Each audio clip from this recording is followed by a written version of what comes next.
Important questions of marketing management. दोस्तों आज की वीडियो रहने वाली है मार्केटिंग मैनेजमेंट के क्या क्वेश्चंस इंपॉर्टेंट हैं, क्योंकि ये बीकॉम थर्ड सेम में ना न्यू सब्जेक्ट ऐड ऑन हुआ है। पहले ये सब्जेक्ट जो है आपका बीकॉम फोर्थ सेम में होता था।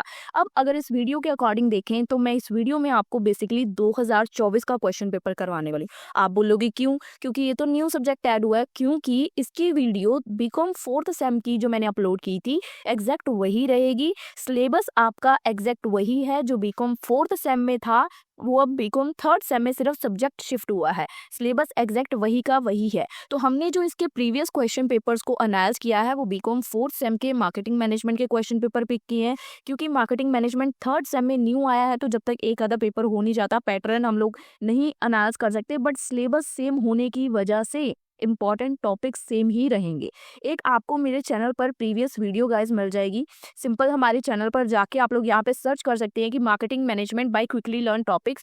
सर्च करेंगे मार्केटिंग मैनेजमेंट का मैंने जो कुछ अपलोड किया होगा, ये एक प्लेलिस्ट है जो कि काफ़ी पुरानी है, इसको नहीं हम देख रहे हैं। मैं आपको अभी जो आपने वीडियो देखनी है वो बता देती हूँ। ये वाली वीडियो है marketing management BCom fourth sem की ये वीडियो है। ये वीडियो 1 साल पहले मैंने अपलोड की थी, 10K प्लस व्यूज़ है, काफ़ी अच्छा रिस्पॉन्स है वीडियो का। पर इस वीडियो के अंदर ना एक प्रॉब्लम है कि आंसर्स की लेंथ बहुत छोटी है।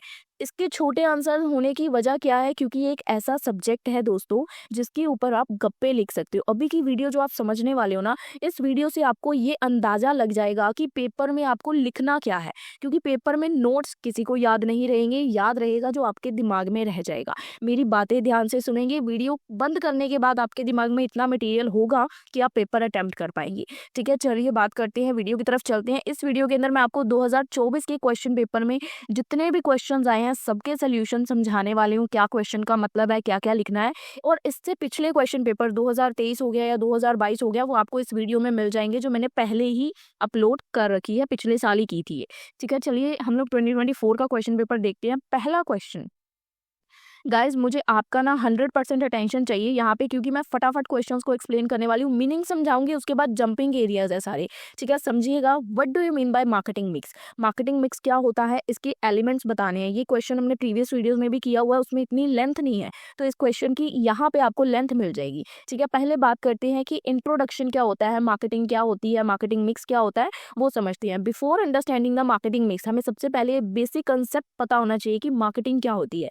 मार्केटिंग सिर्फ ये नहीं होती कि आप उसको सेल कर रहे हो प्रोडक्ट को या एडवर्टाइज कर रहे हो, एक पूरा कंप्लीट प्रोसेस होती है जिसमें हमें स्टार्टिंग से आइडेंटिफाई करना होता है कि क्या कस्टमर की ज़रूरतें हैं, क्या उसको चाहिए, कैसे कस्टमर सेटिस्फाई होगा, क्या चीज़ हमें कस्टमर को प्रोवाइड करनी है। That is a marketing. ठीक है, मार्केटिंग एक प्रोसेस है जिसमें हमें फाइंड आउट करना होगा कि कस्टमर की क्या ज़रूरतें हैं, क्या कस्टमर चाहता है, गुड्स प्रोड्यूसिंग, कितने गुड्स जो हमें प्रोड्यूस करने हैं जो कस्टमर की ज़रूरतों को सेटिस्फाई करें, उसके लिए कैसे हम सही प्राइस चुने कि प्रोडक्ट का इतना प्राइस रखें कि कस्टमर हंसी खुशी उसको पे करे, प्रोडक्ट को मार्केट में कैसे अवेलेबल करना है कि कस्टमर उसको ले पाए, इंफॉर्मेशन कस्टमर तक कैसे पहुंचाएं कि कस्टमर मतलब कस्टमर को अगर आपके प्रोडक्ट के बारे में पता ही नहीं होगा तो कस्टमर उसको कैसे खरीदेगा, एक लॉन्ग टर्म रिलेशनशिप कस्टमर के साथ कैसे बिल्ड करना है। सो ये सब कुछ मार्केटिंग में आ जाता है कि मार्केटिंग क्या होती है। सो मार्केटिंग एक ब्रिज का काम करती है किसी भी बिजनेस और कस्टमर के बीच में। मार्केटिंग एक बहुत बड़ा रोल प्ले करती है, क्योंकि मार्केटिंग जो है वो एक बिजनेस ओनर की बात कस्टमर तक पहुंचाती है, कस्टमर के कानों तक वो बात पहुंचती है, तो कस्टमर आपके साथ अगर रिलेट कर पाता है तो वो आपके प्रोडक्ट में इंटरेस्ट शो करेगा। ठीक है, ये तो हो गया मार्केटिंग क्या होती है। मार्केटिंग मिक्स क्या होता है? मार्केटिंग मिक्स होता है combination of various marketing tool. मतलब मार्केटिंग करने के ना बहुत सारे टूल्स होते हैं, तो उन सभी को कंबाइन करके बनता है मार्केटिंग मिक्स, या बहुत सारी स्ट्रेटजीज को मिला के बनता है मार्केटिंग मिक्स, जो कि हम बिजनेस में यूज करते हैं। यूजुअली जो भी हमारे बिजनेस के गोल्स हैं उनको अचीव करने के लिए हम मार्केटिंग की कुछ स्ट्रेटजीज या मार्केटिंग के टूल्स का यूज करते हैं, उसी को बोलते हैं मार्केटिंग मिक्स। ठीक है, marketing mix refers to the set of controllable marketing tool. ये कंट्रोलेबल, जिसको आप कंट्रोल कर सकते हो, वो टूल्स होते हैं जिसको एक कंपनी यूज करती है ताकि वो डिजायर्ड रिस्पॉन्स जो चाहती है उसको क्रिएट कर पाए, अपने प्रोडक्ट को अपनी टारगेट ऑडियंस या टारगेट मार्केट तक पहुंचा पाए। ठीक है, ये टूल्स कंपनी की हेल्प करते हैं कि कंपनी को क्या प्रोड्यूस करना चाहिए, क्योंकि ये टूल हमें बताएगा कि कस्टमर की क्या ज़रूरतें हैं, कितना आपको उसके ऊपर प्राइस चार्ज करना चाहिए, क्योंकि मार्केट के प्राइस को अनालाइज करेगा कि रिलेटेड प्रोडक्ट्स के क्या प्राइस है, आपको आपका प्रोडक्ट कहाँ सेल करना चाहिए, ये भी आपको बताएगा tools, how to promote the product, और आपको आपके प्रोडक्ट को कैसे प्रमोट करना है। तो मार्केटिंग मिक्स कंसेप्ट सबसे फर्स्ट इंट्रोड्यूस किसने किया था? नील बोर्डन ने, और लेटर इसको ई जॉर्मन एमसी कैथी ने चलाया था आगे। सो बेसिक है इसकी ना, मार्केटिंग टूल की मेन 4 कैटेगरीज होती हैं जो कि बहुत ज़्यादा फेमस है, जिसका नाम है 4P ऑफ मार्केटिंग। ठीक है, आई थिंक आपको मार्केटिंग मिक्स का मीनिंग क्लियर है। मार्केटिंग मिक्स क्या होता है, मार्केटिंग क्या होता है, ये थोड़ा ना मैंने लेंथ बेस रखा है। अगर आप मेरी पिछली वीडियो देखेंगे ना, उसमें हमने जस्ट जंप ही करी है, मतलब एक पेज का भी आंसर नहीं होगा। मैंने खुद उस वीडियो को अभी अनाउंस किया तो मुझे उसके आंसर इतने भी लेंथी नहीं लगे, बट ठीक थे, आपका कंसेप्ट क्लियर हो रहा था, उसमें से वीडियो का रिस्पॉन्स अच्छा था तो बच्चों को समझ आई। ठीक है, अब आपको मार्केटिंग मिक्स का मतलब क्लियर है। अब हम जंप करने वाले हैं, ध्यान से सुनिएगा। अब इसको मार्केटिंग मिक्स क्यों बोलते हैं, why it is called a mix?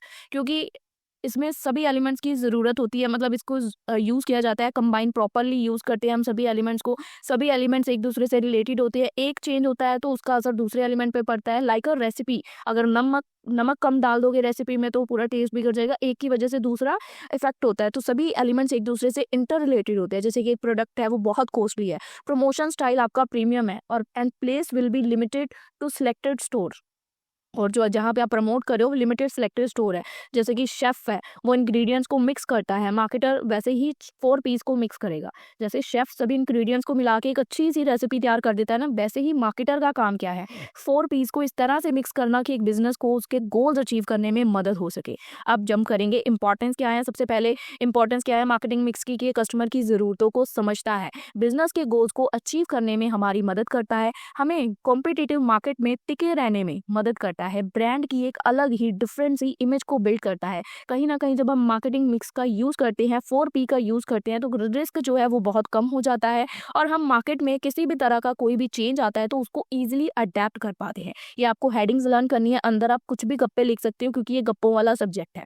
ठीक है, अब मार्केटिंग मिक्स के एलिमेंट्स क्या है। मार्केटिंग मिक्स के एलिमेंट्स वही हैं जो हमें बहुत फेमस चीज़ पड़ी थी कि 4Ps ऑफ मार्केटिंग क्या होती है। ठीक है, तो हर एलिमेंट को इन डिटेल यहाँ पे अब समझेंगे। 4Ps में पहले आते हैं, 4Ps हमने पहले भी पढ़ा है, प्रोडक्ट, प्राइस, प्लेस, प्रमोशन। ठीक है, ये हम लोग बीकॉम से बीकॉम कह रही हूँ +2 से पढ़ते आ रहे हैं बिजनेस स्टडी से। प्रोडक्ट, प्राइस, प्लेस, प्रमोशन ये हमें करना है। तो प्रोडक्ट क्या है, first P of the marketing mix, that is the product. Product क्या होता है, प्रोडक्ट रेफर्स टू कुछ भी हो सकता है जो आप कस्टमर को ऑफर कर रहे हो, किसी भी तरह का प्रोडक्ट हो सकता है जो कस्टमर की ज़रूरतों को सेटिस्फाई करता है। वो फिजिकल गुड्स हो सकते हैं, सर्विसेज हो सकते हैं, कोई डिजिटल प्रोडक्ट हो सकता है, या कोई आप अपना एक्सपीरियंस शेयर कर रहे हो। जो मतलब एक प्रोडक्ट ही कह सकते हो मार्केटिंग मिक्स का दिल है। अगर आपके पास कोई प्रोडक्ट ही नहीं है तो आप मार्केट में किसकी मार्केटिंग करोगे। मार्केटिंग में मैं अपने आप को तो बेचने चले नहीं ना जाओगे, मार्केट में जाने के लिए प्रोडक्ट चाहिए। तो प्रोडक्ट एक तरह से बोल सकते हो दिल का काम करे, कि आपके पास अगर प्रोडक्ट ही नहीं है तो बाकी कुछ मैटर ही नहीं करता। अब प्रोडक्ट के टाइप्स क्या है, कंज्यूमर प्रोडक्ट होते हैं, जैसे कि बोट बाय फाइनल कस्टमर, जिसको कस्टमर फाइनली कंज्यूम करता है, लेता है। कन्वीनियंस गुड्स हो गए, शॉपिंग गुड्स हो गए, स्पेशलिटी गुड्स हो गए, जो सीधा कस्टमर तक जाते हैं। ठीक है, फाइनल कस्टमर के पास। सेकेंड टाइप ऑफ प्रोडक्ट्स होते हैं इंडस्ट्रियल प्रोडक्ट, जिसको बिजनेसेस खरीदते हैं, लाइक रॉ मटेरियल वगैरह हो गया, मशीनरी हो गया, ये भी बिकता है सामान। इसको पर कौन खरीदता है, बिजनेस, इंडस्ट्रीज खरीदती है। और ये जो गुड्स होते हैं, soap, shoes, clothes, luxury, branded watches, इसको कस्टमर खरीदता है फाइनल। ठीक है, तो प्रोडक्ट के डिफरेंट डिफरेंट टाइप्स होते हैं। प्रोडक्ट के डिसीजन, आप जैसे अगर कोई प्रोडक्ट मार्केट में लॉन्च कर रहे हो, अब उस प्रोडक्ट के रिलेटेड आपको डेफिनेटली कोई ना कोई डिसीजंस लेने पड़ेंगे। तो प्रोडक्ट के रिलेटेड आपको कौन कौन से डिसीजन लेने पड़ते हैं, कंपनीज को डिसाइड करना पड़ता है कि प्रोडक्ट की क्वालिटी क्या होगी, हम अपने प्रोडक्ट में ऐसे क्या क्या फीचर्स ऐड करेंगे, जैसे एक्स्ट्रा कुछ भी जो कि वैल्यू ऐड करे हमारे प्रोडक्ट में। हमारे प्रोडक्ट का डिज़ाइन कैसा होगा जिससे कस्टमर ज़्यादा अट्रैक्ट हो, क्या हम ब्रांडिंग करेंगे, कैसी हमारी पैकेजिंग होगी, क्या हमारी लेबलिंग होगी, क्या हम प्रोडक्ट मिक्स करेंगे, यानी कि refer to the total range of product की कैसी रेंज हम ऑफर करेंगे अपने कस्टमर को, बाय कंपनी क्या रेंज ऑफर की जाएगी। तो ये सारा first P of the product के बारे में है कि प्रोडक्ट का एक लाइफ साइकिल होता है। इसके ऊपर आपको एक अलग से क्वेश्चन भी है कि प्रोडक्ट का लाइफ साइकिल क्या होगा। ठीक है, प्रोडक्ट की, ये प्रोडक्ट की बात कर रहे हैं। 4Ps में आता है प्रोडक्ट, प्राइस, प्लेस, प्रमोशन। अभी तक हम सिर्फ प्रोडक्ट पे हैं, तो प्रोडक्ट के ऊपर इतना लेंथ ही आपको दे दिया मैंने मटेरियल कि आप कितना लिखेंगे तो आपके हाथ ही दुख जाएंगे। ठीक है, प्रोडक्ट का लाइफ साइकिल कैसे होता है, जैसे कि प्रोडक्ट जब मार्केट में आता है, पहले उस प्रोडक्ट की हम इंट्रोडक्शन करते हैं, यानी कि एक प्रोडक्ट को मार्केट में लॉन्च करते हैं, फिर वो प्रोडक्ट धीरे धीरे ग्रो करता है, फिर वो अपनी मेच्योरिटी स्टेज में आता है और धीरे धीरे धीरे धीरे उसकी डिमांड कम होने लग जाती है। तो मार्केटिंग स्ट्रेटेजी हर स्टेज के अकॉर्डिंग अलग अलग होती है कि अगर वो न्यू है तो स्ट्रेटेजी अलग होगी, ग्रोथ में है तो अलग होगी, मेच्योर हो गया तो अलग स्ट्रेटेजी यूज होगी, सबकी अलग है। अब ये प्रोडक्ट का जो हमने अभी जाप किया है कि प्रोडक्ट क्या होता है, सब कुछ आई थिंक आपको क्लियर होना चाहिए। अब बात करते हैं second P of marketing which is a price. Second P of marketing mix is price. Price क्या होता है कि वैल्यू, कि उस प्रोडक्ट को तो लॉन्च कर दिया, अब उस प्रोडक्ट का ऐसा कितना प्राइस रखें जिसको कस्टमर हंसी पे हंस हंस के पे कर दे। ये ना हो कि वो बोले कि यार ये तो महंगा ही बहुत है, हम कहीं और चले जाते। ये नहीं होना चाहिए, जिसको कस्टमर पे करे और अपने प्रोडक्ट को बाय करे। तो ये एक ही एलिमेंट है जिससे आपको रेवेन्यू जनरेट होगा, बाकी के अदर एलिमेंट्स तो कॉस्ट ही क्रिएट करेंगे। सो प्राइस बहुत इंपॉर्टेंट है, सोच समझ के प्राइस डिसाइड करना है। डिटरमाइन प्रॉफिट, क्योंकि आपके प्रॉफिट्स को डिटरमाइन करेगा, आपकी डिमांड को अफेक्ट करेगा। अगर प्राइस ज़्यादा हो गया तो डिमांड कम हो जाएगी, प्राइस कम रखोगे तो डिमांड बढ़ जाएगी, ब्रांड की इमेज को इन्फ्लुएंस करेगा और मार्केट में कितना आपका कॉम्पिटिशन होगा उसको ये डिसाइड करेगा। तो price is a very important concept. So high price एक लग्जरी इमेज क्रिएट करेगा जैसे आईफोन की है, वही लो प्राइस ज्यादा कस्टमर को अट्रैक्ट करेगा। तो ये टोटली प्राइस आप किस तरह से रखते हो, प्राइसिंग की स्ट्रेटेजीज क्या होती हैं। सबसे पहले पेनिट्रेशन प्राइसिंग, लो प्राइस, जब आपको किसी मार्केट में एंटर करना है तो आप पेनिट्रेशन प्राइसिंग रखोगे सबसे कम। सेकंड स्किमिंग प्राइसिंग, यानी कि हाई प्राइस इनिशियल है, पहले हाई प्राइस रख लो देन रिड्यूस कर देते हो according to customer. Third competitive prices, अपने कॉम्पिटिटर के सिमिलर प्राइस रखना। साइकोलॉजिकल प्राइसिंग, अगर 100 लिखो कहोगे तो कस्टमर भाग जाएगा, पर वहीं 99 पे कस्टमर दुकान के अंदर आ जाएगा। फिफ्थ वैल्यू बेस्ड प्राइसिंग, की क्या वैल्यू आप कस्टमर को प्रोवाइड कर रहे हो, परफेक्शन क्या दे रहे हो, परसेप्शन क्या है कस्टमर का, तो उस बेस पे आप प्राइस डिसाइड कर सकते हो। अब कौन कौन से फैक्टर्स हैं जिसकी वजह से आपके प्राइस जो है इफेक्ट हो सकते हैं, यानी कि आपको प्राइस कम या ज्यादा करना पड़ सकता है। जब आप प्रोडक्ट तैयार कर रहे हो उसकी कॉस्ट कितनी आ रही है, ये सबसे बड़ा फैक्टर है जो प्रोडक्ट के प्राइस को इफेक्ट करता है। उस प्रोडक्ट की मार्केट में कितनी डिमांड है, इसके बेस पे भी आप प्रोडक्ट, क्योंकि जब सीजन होता है तो आपको पता है हर चीज का रेट दुगना हो जाता है। कंपटीशन कितना है मार्केट में, ये भी प्राइस को अफेक्ट करते हैं। कस्टमर की इनकम कितनी है, कि कस्टमर अगर कोई गरीब है तो डेफिनेटली उसके लिए थोड़ा प्राइस भी ज्यादा होगा। उस प्रोडक्ट का लाइफ साइकिल कितना है, जैसे कि कुछ प्रोडक्ट होते हैं जो डेली यूज होने वाले होते हैं, जैसे दूध, पनीर, मलाई, जैसे नॉर्मल सी चीजें हैं जो हम डेली कंज्यूम करते हैं। तो इनका लाइफ साइकिल, शेड्यूल लाइफ कितनी होती है, 1 या 2 दिन या 1 हफ्ता ज्यादा से ज्यादा होती है। और कुछ चीजें होती है जैसे हमारे घर में फर्नीचर है या हो सकते हैं मशीनरी है, उनकी लाइफ साइकिल कितनी बड़ी होती है, 5 ईयर 10 ईयर्स है ना। तो डिपेंड करेगा कि उस प्रोडक्ट की लाइफ साइकिल कितनी है और कंपनी के ऑब्जेक्टिव्स क्या है। अब ये प्रोडक्ट प्राइस भी हो गया। अब बात करते हैं प्लेस की। Third P of marketing mix, place refers to कि कहाँ, मतलब हाउ द प्रोडक्ट, कैसे प्रोडक्ट जो है कस्टमर तक पहुंचेगा। क्या आप कोई डिस्ट्रीब्यूशन चैनल चलाओगे, कोई वेयर हाउस से सेल करोगे, कोई रिटेल स्टोर पे जाओगे, कोई ऑनलाइन प्लेटफॉर्म या कोई ट्रांसपोर्ट के जरिए, कैसे वो प्रोडक्ट कस्टमर तक पहुंचेगा। Goal is to make the product available at the right place and the right time. जब कस्टमर को उस प्रोडक्ट की जरूरत है, at the right place right time आपका प्रोडक्ट अवेलेबल कैसे होगा, दैट इज द प्लेस। ठीक है, प्लेस की कौन सी प्लेस, कहाँ से आपको आपका प्रोडक्ट सेल करना है जहाँ उसकी ज्यादा डिमांड होगी। तो डिस्ट्रीब्यूशन चैनल्स क्या हो सकते हैं, या तो आप डायरेक्ट डिस्ट्रीब्यूट कर सकते हो सीधा कंपनी से कस्टमर के पास, जैसे कि ऑनलाइन स्टोर से, या इनडायरेक्ट डिस्ट्रीब्यूशन कर सकते हो कंपनी, फिर होलसेल, फिर रिटेलर, फिर कस्टमर, जैसे ग्रोसरी के प्रोडक्ट्स होते हैं। ठीक है, तो अब आप डिसीजंस कैसे लोगे, जैसे कि आप कैसे डिसाइड करोगे कि कहाँ आपको आपके प्रोडक्ट्स सेल करने हैं। ठीक है, पहले आप होलसेलर या रिटेलर को सिलेक्ट करोगे, उसके लॉजिस्टिक को मैनेज करोगे, इन्वेंट्री अपने स्टॉक को कंट्रोल करोगे, ट्रांसपोर्टेशन देखोगे, वेयर हाउस की लोकेशन चेक करोगे। उस बेस पे आप डिसाइड करोगे कि आपका प्रोडक्ट कहाँ जाएगा। अब प्रोडक्ट हो गया, प्राइस हो गया, प्लेस हो गया। अब बात करते हैं प्रमोशन की, fourth P of the marketing mix. Promotion मतलब क्या है कि आप अपने प्रोडक्ट के फीचर्स कस्टमर तक कैसे पहुंचा रहे हो, या कस्टमर के कानों में कैसे घुसा रहे हो जिससे उसको पता चले कि आप भी इस मार्केट का एक हिस्सा हो। That is a promotion. Promotion mean कैसे आप अपने कस्टमर से कम्युनिकेट कर रहे हो, कैसे उसको इन्फॉर्म कर रहे हो, अपने प्रोडक्ट के बारे में रिमाइंड करवा रहे हो, जिससे आपके प्रोडक्ट की अवेयरनेस बढ़ेगी और इंक्रीज सेल्स आपकी इंक्रीज होंगी। ठीक है, कैसे आप उसको प्रमोट कर रहे हो। प्रमोशन के काफी सारे एलिमेंट्स होते हैं। आप एडवर्टाइजमेंट कर सकते हो through the TV, print, YouTube. आप सेल्स प्रमोशन कर सकते हो, जैसे डिस्काउंट देके, ऑफर देके, कूपन निकाल के, फ्री गिफ्ट देके। आप पर्सनली सेलिंग कर सकते हो, जैसे कि सेल्स स्टाफ कस्टमर से नॉर्मल बात करके, कन्विंस करके उनको सेल करता है। फोर्थ, पब्लिक रिलेशन बना सकते हो, एक अच्छी इमेज बिल्ड करो थ्रू द मीडिया, जिससे कस्टमर आप पे ट्रस्ट करके ऑनलाइन भी ऑर्डर करे। Digital and social media marketing कर सकते हो, इंस्टाग्राम ऐड हो गया, किसी इन्फ्लुएंसर से मार्केटिंग करवा दी, SEO अच्छा कर लिया। तो इन तरीकों से आप अपने प्रमोशन करवा सकते हो प्रोडक्ट का। ठीक है, अब अगर आप प्रमोशन करवाते हो तो इसकी क्या इंपॉर्टेंस है। सबसे पहले जिन लोगों को आपके प्रोडक्ट के बारे में नहीं पता, उनको वो चीज़ के बारे में पता चलेगा, एक अवेयरनेस क्रिएट होगी। जब अवेयरनेस बढ़ेगी तो डिमांड बढ़ेगी, डिमांड बढ़ेगी तो एजुकेट मतलब आपके प्रोडक्ट के बारे में अगर आप प्रमोट करते हो तो डेफिनेटली कस्टमर को कहीं ना कहीं वो एजुकेट करेगा कि आप क्या ऐसा यूनिक प्रोवाइड कर रहे हो। एक ब्रांड की कहीं ना कहीं इमेज बिल्ड होगी और आपको कॉम्पिटिटर से आगे निकलने में कहीं ना कहीं ये चीज़ मदद करेगी। और इसी के साथ हमारे फर्स्ट क्वेश्चन का आ जाता है कंक्लूजन कि मार्केटिंग मिक्स एक कॉम्बिनेशन है 4 पीस का, प्रोडक्ट, प्राइस, प्लेस, प्रमोशन, जो कि हेल्प करती है कंपनीज को कि वो कस्टमर की ज़रूरतों को सेटिस्फाई कर पाए और अपने बिजनेस के गोल्स को अचीव कर पाए। अब जो हमने ये फर्स्ट क्वेश्चन किया ना, ये पूरा क्वेश्चन 2024 के पेपर में आ रखा है, तो स्किप नहीं करना है। सेकेंड क्वेश्चन देखते हैं, in what veg does consumer buying behaviour, consumer का जो बाइंग बिहेवियर है किस तरीके से वो मार्केटिंग की स्ट्रेटेजीज को शेप करता है।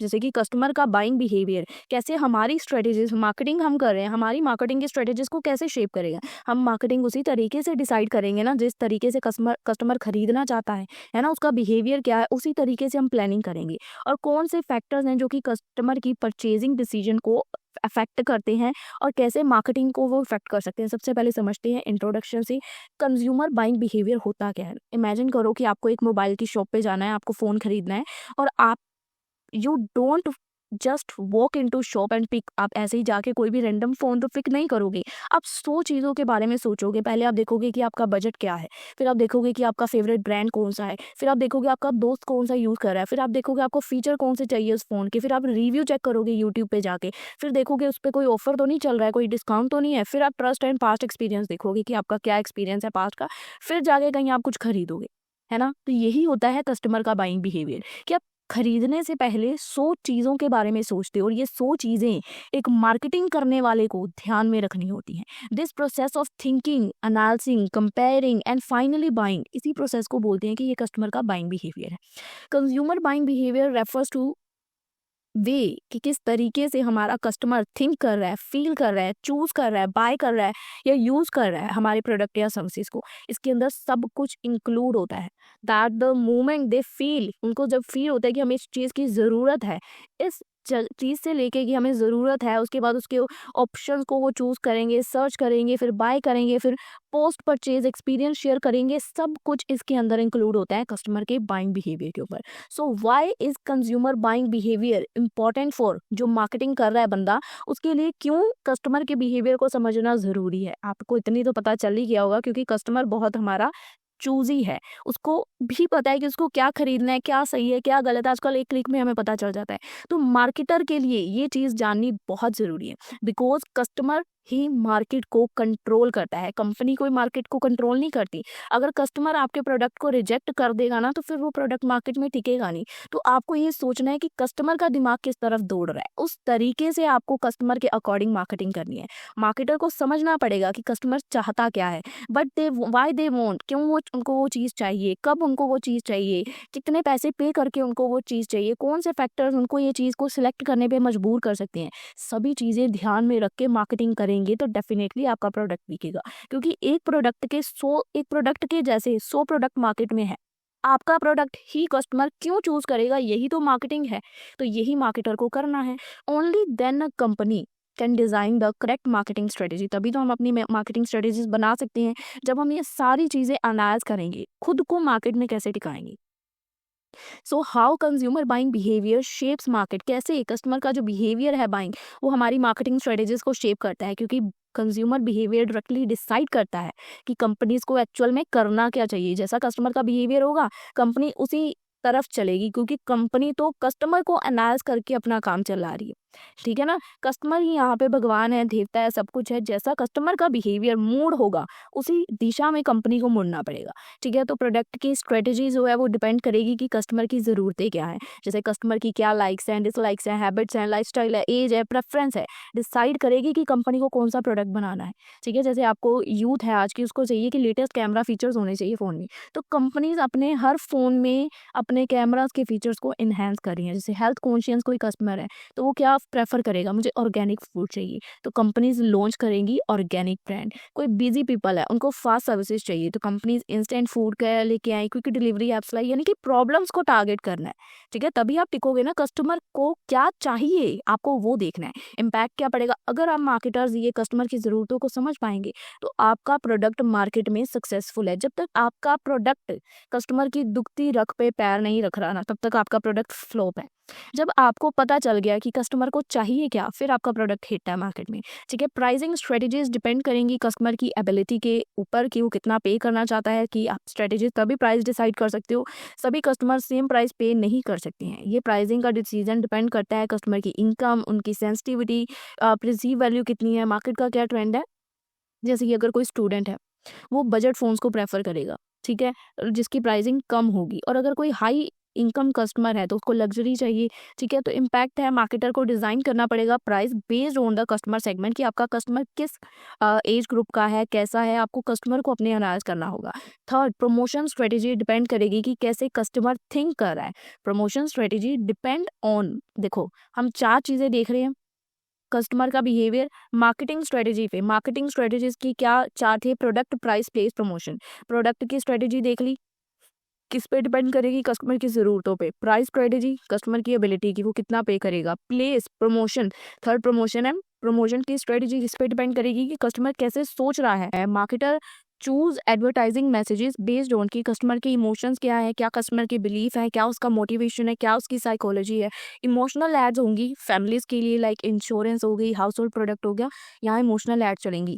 ट्रेंडी एड्स होंगी, वो यूथ के लिए होंगी, लाइक फैशन, गैजेट्स, यहाँ आप ट्रेंडी चीज़ों का यूज़ करोगे। अगर कोई लॉजिक बेनिफिट बेस्ड एड होंगी, ये प्रोफेशनल्स के लिए होंगी, लाइक लैपटॉप्स, टूल। इम्पैक्ट क्या होगा, प्रमोशन आपका ज़्यादा इफेक्टिव होगा जब आप कस्टमर की साइकोलॉजी को समझोगे कि किस के एज का कस्टमर किस तरह से रिएक्ट करता है।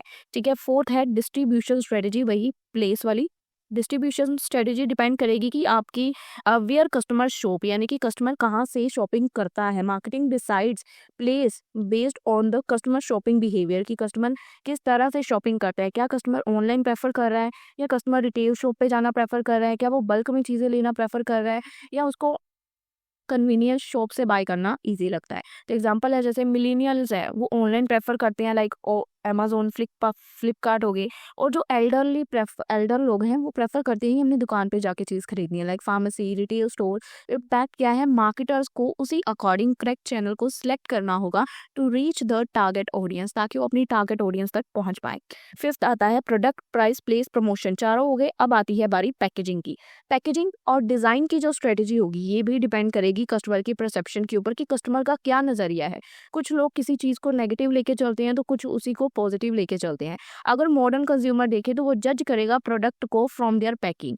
जितनी आपकी पैकिंग अट्रैक्टिव होगी, सेफ होगी, इको फ्रेंडली होगी, उतना उनका बाइंग का डिसीजन बनेगा। Eco friendly packing for health conscious अगर कोई कस्टमर है तो वो देखेगा इको फ्रेंडली पैकिंग है, वो ले लेगा। और अगर कोई प्रीमियम पैकेजिंग करोगे तो लग्जरी सेगमेंट में आ जाएगी। पैकेजिंग भी एक मार्केटिंग का कहीं ना कहीं टूल है। आज की जो यूथ है वो पैकेजिंग के ऊपर ही कहते हैं ना, बनावट पे जाते हैं, है ना, तो वही है।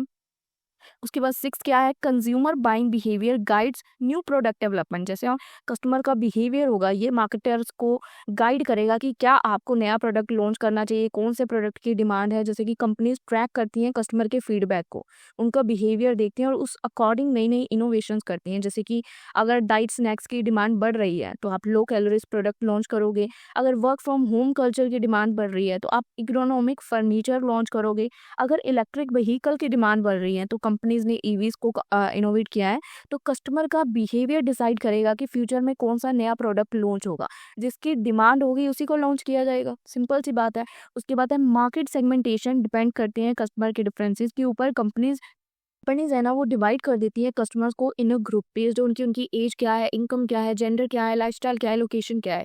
हर ग्रुप का यूनिक बिहेवियर होता है। बच्चे हैं उनको चॉकलेट टॉयज चाहिए, कोई टीनेजर है उसको फैशन चाहिए, अडल्ट है उसको घर चाहिए, सीनियर सिटीजन है उनको हेल्थ केयर के प्रोडक्ट चाहिए। तो उसी अकॉर्डिंग मार्केटिंग करना, आप सेगमेंट में डिवाइड कर दो अपने कस्टमर्स को और उसी अकॉर्डिंग देखो कि क्या स्ट्रेटेजीज अप्लाई हो सकती हैं। उसके बाद कस्टमर की कितनी लॉयलिटी है ये भी देखना, ये भी उनके बिहेवियर को समझने में ही आता है कि कौन सा कस्टमर लॉयल है। रिलेशनशिप की स्ट्रेटेजीज तभी बन सकती है ना, डिपेंड करेगा कि कस्टमर का बिहेवियर कैसा है। ठीक है, understanding customer preferences help company को, मतलब हेल्प करती हैं कंपनीज को बिल्ड करने में। अगर कोई अंडरस्टैंडिंग कस्टमर होगा तो वो आपकी हेल्प करेगा लॉयल्टी प्रोग्राम्स को बिल्ड करने में, रिवॉर्ड्स पॉइंट में, पर्सनलाइज ऑफर करने में, मेंबरशिप बेनिफिट देने में। जैसे कि एग्जांपल दी गई अमेजोन प्राइम की, स्टारबक्स रिवॉर्ड्स देता है, ज़ोमैटो प्रो है। तो अगर आपका कस्टमर आपके साथ लॉयल है तो वो आपको मतलब आपके साथ ही रहेगा। आप जितनी मर्ज़ी हाई पोज़ीशन पे चले जाओ, आपका कस्टमर जितनी हायर लॉयल्टी होगी उतनी हायर रिपीट सेल होगी। क्योंकि कस्टमर लॉयल है कि मैंने इसी बंदे से दोबारा शॉपिंग करनी है, मैंने और कहीं नहीं जाना। अब कौन से फैक्टर्स हैं जो अफ़ेक्ट करते हैं कस्टमर के परचेज़ के डिसीज़न को? ये फैक्टर्स होते हैं कल्चर। कल्चर के अकॉर्डिंग हम कुछ चीज़ें बाय करते हैं, इसी की वजह से हमें अपना परचेजिंग डिसीजन चेंज करना पड़ता है। सोशल फैक्टर की सोसाइटी के बारे में देखते हैं, हमारे पर्सनल फैक्टर क्या है, साइकोलॉजिकल फैक्टर्स क्या है। तो यहाँ पे डिटेल में लिखा गया है कल्चर फैक्टर्स लाइक आपका लाइफस्टाइल, बिलीफ, चॉइस, बिहेवियर क्या है। कंपोनेंट्स इसमें दिए गए हैं कल्चर, जैसे आपका जनरल बिलीफ, आपकी वैल्यूज, कस्टम्स, ट्रेडिशन क्या है। इंडियन कल्चर प्रेफर करता है गोल्ड को, वेस्टर्न कल्चर प्रेफर करता है फास्ट फूड को। कल्चर क्या है, ठीक है। सेकंड सब कल्चर, जैसे आपका religion, region, caste, language group में आगे की साउथ इंडियंस प्रेफर करते हैं राइस बेस्ड और नॉर्थ इंडियन प्रेफर करते हैं व्हीट प्रोडक्ट्स को। थर्ड आपका सोशल क्लास क्या है। तो ये छोटे छोटे पॉइंट्स है। उसके बाद सोशल फैक्टर्स क्या है। सोशल फैक्टर कैसे आपके बाइंग बिहेवियर को अफेक्ट करते हैं। जो आपके लोग आसपास हैं वो आपके बाइंग बिहेवियर को बहुत असर डालते हैं कि यार ये मेरे बारे में कैसे सोचेगा अगर मैं ये चीज़ पहनूंगी। मतलब आपके आजू बाजू का माहौल कैसा है, सोशल फैक्टर कैसे हैं, फैमिली कैसे हैं, ओपिनियन कैसा है, आपकी बाइंग को वो चीज़ अफेक्ट करेगी डेफिनेटली। फ्रेंड्स और रेफरेंस ग्रुप्स क्या हैं, सोशल रोल और स्टेटस क्या है आपका। ये सारी चीज़ें आपके पहनावे को, सोशल फैक्टर को कहीं ना कहीं अफेक्ट डालता है। थर्ड है आपका पर्सनल फैक्टर। ये इंडिविजुअल स्पेसिफिक होते हैं, ठीक है। जैसे कि आपकी एज क्या है, इसके अकॉर्डिंग, एज के अकॉर्डिंग आपकी ज़रूरतें अलग अलग होंगी। किड्स, यूथ, ऑक्यूपेशन क्या है, वर्क टाइप शेप परचेज होती है। जैसे कि इंजीनियर है तो उसको लैपटॉप और गैजेट चाहिए, और अगर कोई टीचर है तो उसको बुक्स और स्टेशनरी चाहिए। काम क्या है आपका, उसके बेस पे आप लोग शॉपिंग्स करते हो। इनकम क्या है, जितनी इनकम उतने खर्चे ज़्यादा हैं। लाइफस्टाइल कैसा है, एक्टिविटी, इंटरेस्ट, हॉबीज़ क्या है। तो ये बेसिक से फैक्टर्स हैं, ठीक है, जो आपको कहीं ना कहीं असर डालेंगे कि आप क्या बाय करोगे। आपका करियर क्या है, आपकी चॉइसेस क्या है, उसके बेस पे ही आप बाय करोगे ना। अब साइकोलॉजिकल फैक्टर्स कौन से हैं। The mind plays a big role in buying, क्योंकि आपका दिमाग बहुत बड़ा रोल प्ले करता है। आप साइकोलॉजिकल कहते हैं ना, साइकोलॉजी समझो सामने वाले की। ये सामने वाला सम बोल क्या रहा है, ये ह्यूमन साइकोलॉजी है। आपका दिमाग बहुत बड़ा रोल प्ले करेगा कि आपको क्या खरीदना है। आपकी मोटिवेशन, इनर, आपको ड्राइव किस चीज़ की है, किस चीज़ की भूख है, सेफ्टी, स्टेटस क्या चाहिए आपको, कार चाहिए, ब्रांडेड क्लोथ चाहिए, क्या चाहिए, आपका नजरिया क्या है शॉपिंग करने को लेकर। आपका दिमाग यहाँ खेल रहा है आपके साथ। साइकोलॉजी फैक्टर है ये, ठीक है। आपकी लर्निंग्स क्या है, पास्ट एक्सपीरियंसेस के बेस पे आप जल्दी शॉपिंग नहीं करोगे। अगर अच्छा एक्सपीरियंस है तो आप ज़्यादा करोगे, ठीक है। एटीट्यूड और आपका बिलीव क्या है, हायर बाइंग पे बिलीव करते हो या लोअर बाइंग पे। तो हाउ दीज फैक्टर्स, अब ये फैक्टर्स कस्टमर को इम्पैक्ट करते हैं। अब ये मार्केटर को कैसे इम्पैक्ट करते हैं, market how these factors impact marketers. अब ये फैक्टर्स मार्केटर्स को कैसे इम्पैक्ट करते हैं। अभी हमने देखा कस्टमर के बिहेवियर को कैसे इम्पैक्ट कर रहे थे। अब मार्केटर्स को कैसे इम्पैक्ट करेंगे। मार्केटर्स को समझना होगा इन फैक्टर्स को, ताकि वो अपने प्रोडक्ट को और बेटर बना सके, करेक्ट एडवर्टाइजिंग के मैसेजेस को डिजाइन कर सके, प्रॉपर प्राइसिंग को चूज कर सके। और इसी के साथ ये क्वेश्चन गाइज यहीं पे कंक्लूड हो जाता है। ये भी क्वेश्चन 2024 में पेपर में आया था, तो कृपया करके कंज्यूमर बाइंग बिहेवियर समझ के जाइएगा। अब थर्ड क्वेश्चन, जो अगर आप क्वेश्चन पढ़िए, देखिए हाईलाइट करने हैं कुछ करेक्टरिस्टिक प्रोडक्ट की लाइफ साइकिल के। मैंने आपको अभी ऊपर हमने कुछ मार्केटिंग मिक्स किया था, उसमें हमने प्रोडक्ट का लाइफ साइकिल देखा ना। एक प्रोडक्ट होता है, पहले वो इंट्रोडक्टरी स्टेज में होता है, फिर वो थोड़ा थोड़ा ग्रोथ की स्टेज में आता है, फिर वो धीरे धीरे अपनी मेच्योरिटी स्टेज में आ जाता है, फिर वो डिक्लाइनिंग स्टेज में आ जाता है। इसी को प्रोडक्ट लाइफ साइकिल बोलते हैं। इसके करेक्टरिस्टिक बताने हैं हर स्टेज के। 4 स्टेजेस थी प्रोडक्ट लाइफ साइकिल की, तो देखते हैं product life cycle. Every product in the world, चाहे वो मोबाइल है, शैम्पू है, कार है, एप्स हैं, फैशन ट्रेंड है, सबकी एक लाइफ जर्नी होती है। इसी को जर्नी को बोलते हैं प्रोडक्ट लाइफ साइकिल। जैसे कि ह्यूमंस की लाइफ जर्नी होती है, फिर पहले वो जन्म लेते हैं, फिर वो ग्रो करते हैं, फिर वो मैच्योर होते हैं, फिर वो इवेंचुअली बूढ़े होने लगते हैं। ऐसे ही प्रोडक्ट भी एक स्टेजेस से गुजरता है। Introduction stage, growth stage, maturity stage, declining stage, ठीक है। अंडरस्टैंडिंग, इसको समझना, प्रोडक्ट लाइफ साइकिल को समझना मार्केटर्स को बहुत हेल्प करता है डिसाइड करने में कि कब आपको प्रोडक्ट लॉन्च करना है, कब उसको प्रमोट करना है, कब उसका प्राइस रिड्यूस करना है, कब अपने प्रोडक्ट को मॉडिफाई करना है, और कब अपने प्रोडक्ट को मार्केट से विड्रॉ कर लेना है क्योंकि अब वो बूढ़ा हो गया है। सो प्रोडक्ट लाइफ साइकिल एक बहुत इंपॉर्टेंट टूल है मार्केटिंग स्ट्रेटेजीज को प्लान करने के लिए। अगर आपका प्रोडक्ट अभी इंट्रोडक्शन स्टेज में है तो आप बहुत ज़्यादा प्रमोशन करोगे। अगर वो ग्रोथ स्टेज में है, अब वो ऑटोमेटिकली ग्रो हो रहा है, तो आपको प्रमोशंस को थोड़ा स्लो डाउन करोगे क्योंकि वो ग्रो हो रहा है।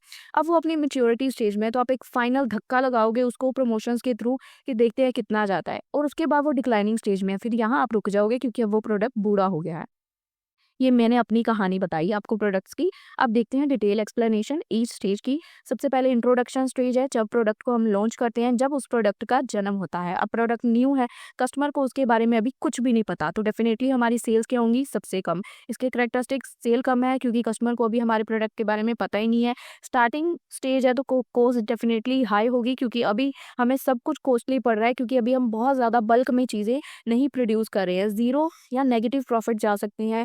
हैवी प्रमोशन की हमें यहाँ पे ज़रूरत होती है क्योंकि अभी हमने प्रोडक्ट जस्ट लॉन्च किया है, ठीक है। इसमें हमें लिमिटेड अवेलेबिलिटी होती है, सिलेक्टेड शॉप्स या रीजन्स होती हैं जो हमारे प्रोडक्ट को सेल करना चाहती हैं। जब तक क्योंकि प्रोडक्ट फेमस नहीं होता, बहुत सारे शॉपकीपर उसको बेचना ही नहीं चाहते। बहुत कम कंपटीशन होता है क्योंकि अभी आप मार्केट में न्यू आए और स्लोली कस्टमर आपके प्रोडक्ट को एक्सेप्ट करता है। अब यहाँ मार्केटिंग स्ट्रेटजीज क्या आती हैं इंट्रोडक्शन स्टेज में। मार्केटिंग स्ट्रेटजी सबसे पहले हाई प्रमोशन।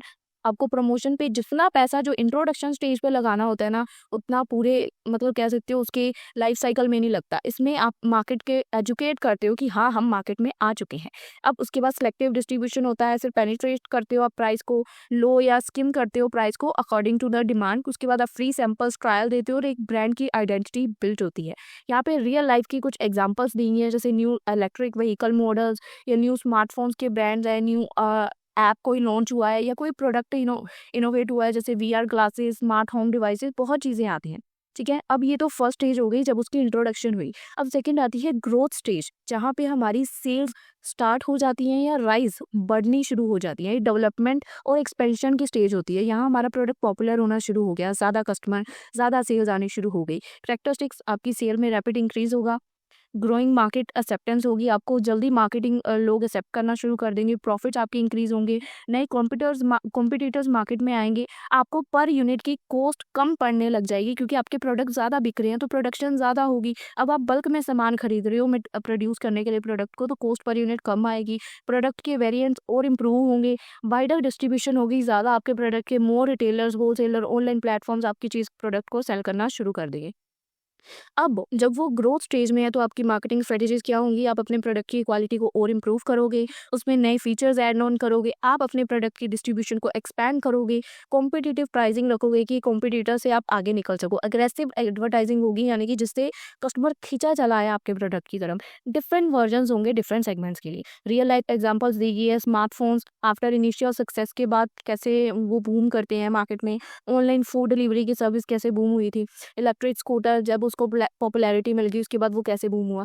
ये हो गई सेकंड स्टेज। अब आती है third stage which is a maturity, जो होता है golden stage of the product.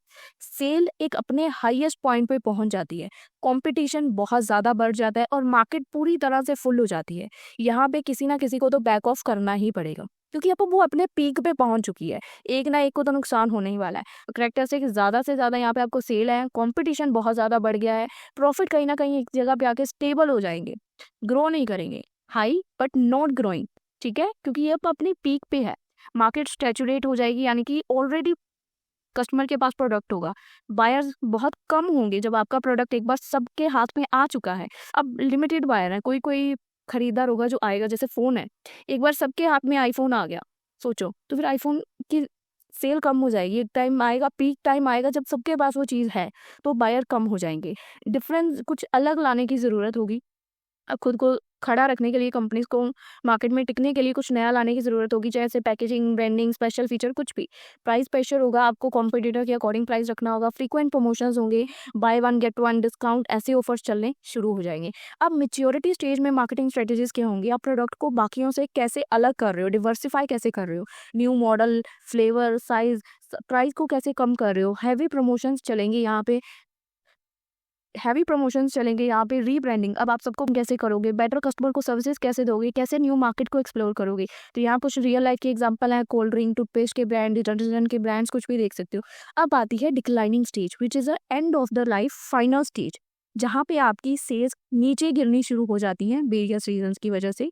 Characteristics, sales down जा रही हैं, ठीक है, कस्टमर नई चीज़ों की तरफ अट्रैक्ट हो रहा है, प्रॉफिट्स कम हो रहे हैं, कस्टमर की प्रेफरेंस चेंज हो गई, प्रोडक्ट जो है आपका आउटडेटेड हो गया, जैसे नोकिया हो गया था, कॉम्पिटिटर्स जो हैं वो विड्रॉ कर रहे हैं, कुछ ही रह गए हैं मार्केट में क्योंकि डिमांड ही नहीं है। ठीक है, अब प्रमोशन भी कम कर दिया आपने। डिसीजन पॉइंट्स हैं, कंपनीज को डिसाइड करना होगा कि क्या हमें अब बंद कर देना चाहिए, क्या हमें प्राइस कम कर देना चाहिए, क्या हमें जो प्रोडक्ट हम सेल कर रहे हैं दूसरी कंपनी को दे देना चाहिए, क्या हमें इस प्रोडक्ट में दोबारा इन्वेस्ट करना चाहिए। तो इसके लिए क्या स्ट्रेटेजीज होंगी, आप कॉस्ट कम कर सकते हो, स्टॉक को लिक्विडेट कर सकते हो, ह्यूज डिस्काउंट ऑफर कर सकते हो। तो कुछ इसकी एग्जांपल्स हैं, रियल लाइफ एग्जांपल्स यहाँ पे दी गई हैं। अब प्रोडक्ट लाइफ साइकिल की हमने सारी स्टेजेस देख ली, 4 स्टेजेस होती हैं। इसकी इंपॉर्टेंस क्या है? प्रोडक्ट लाइफ साइकिल अब मार्केटर्स के लिए कैसे इंपॉर्टेंट है, क्योंकि आप उसी के अकॉर्डिंग स्ट्रेटजीज को प्रॉपरली प्लान करोगे। एक मार्केटर को अगर प्रोडक्ट का लाइफ साइकिल पता होगा तो उसी अकॉर्डिंग वो स्ट्रेटजीज को प्लान करेगा, फ्यूचर को प्रेडिक्ट करेगा कि हमारे प्रोडक्ट का फ्यूचर क्या हो सकता है, उसी अकॉर्डिंग स्टॉक को मैनेज करेगा, प्राइस उसी हिसाब से डिसाइड करेगा कि प्रोडक्ट कितना हमारा प्राइस प्रॉफिट हमें कमा के दे सकता है, उसी अकॉर्डिंग रिसोर्सेज को एलोकेट करेगा और कॉम्पिटिटिव एडवांटेज उसे तभी ही तो मिलेगी, वरना तो वो मार्केट में टिक नहीं पाएगा। और इसी के साथ ही क्वेश्चन का भी आ जाता है कंक्लूजन। ये भी क्वेश्चन 2024 में आ रखा है, कृपया इसको भी अच्छे से समझना है। ठीक है, अगले क्वेश्चन पे चलते हैं। ब्रांडिंग, पैकेजिंग, लेबलिंग, इन सबको एक्सप्लेन करना है। ब्रांडिंग क्या होती है, पैकेजिंग, लेबलिंग, इनके रोल्स क्या है प्रोडक्ट की मार्केटिंग करने में।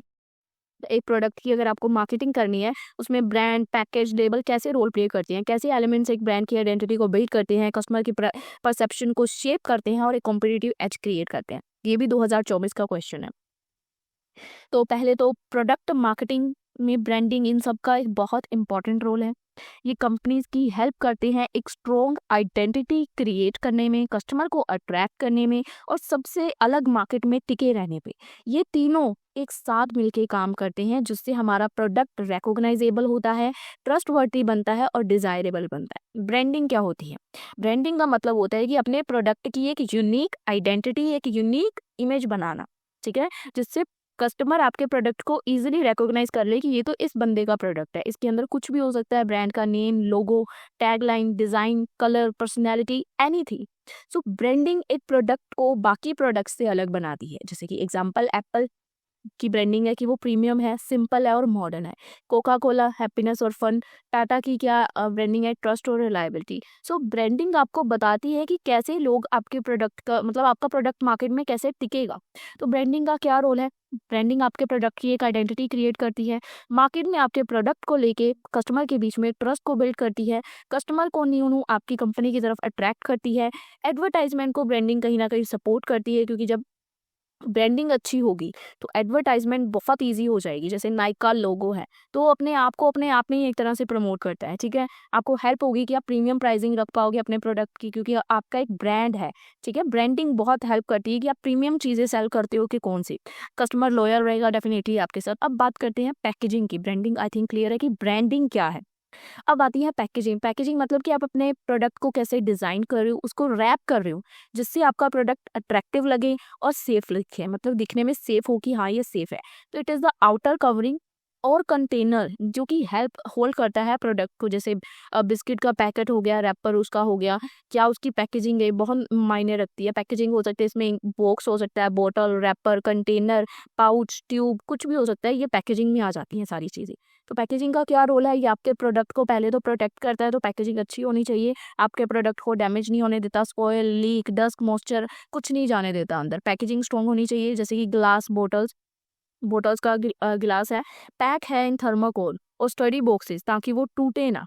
तो डेफिनेटली आपकी पैकेजिंग इस तरीके से होनी चाहिए। सेकंड, ये कस्टमर को अट्रैक्ट करता है, क्योंकि first impression is the last impression. ये कन्वीनियंस प्रोवाइड करता है। अच्छी पैकेजिंग इजी होती है कि आप किसी भी प्रोडक्ट को easily carry, use, open, store कर सकते हो। जैसे कि टूथपेस्ट की ट्यूब है, अब उसकी पैकेजिंग अच्छी है तो आप उसको कहीं भी फेंक देते हो, वो लीक नहीं होती है। और वहीं उसकी पैकेजिंग खराब होगी तो वो लीक होती रहेगी, आपको उसको संभालना, यूज़ करना, स्टोर करना कितना मुश्किल हो जाएगा। ठीक है, हेल्प ब्रांडिंग में हेल्प करती है ये आपकी।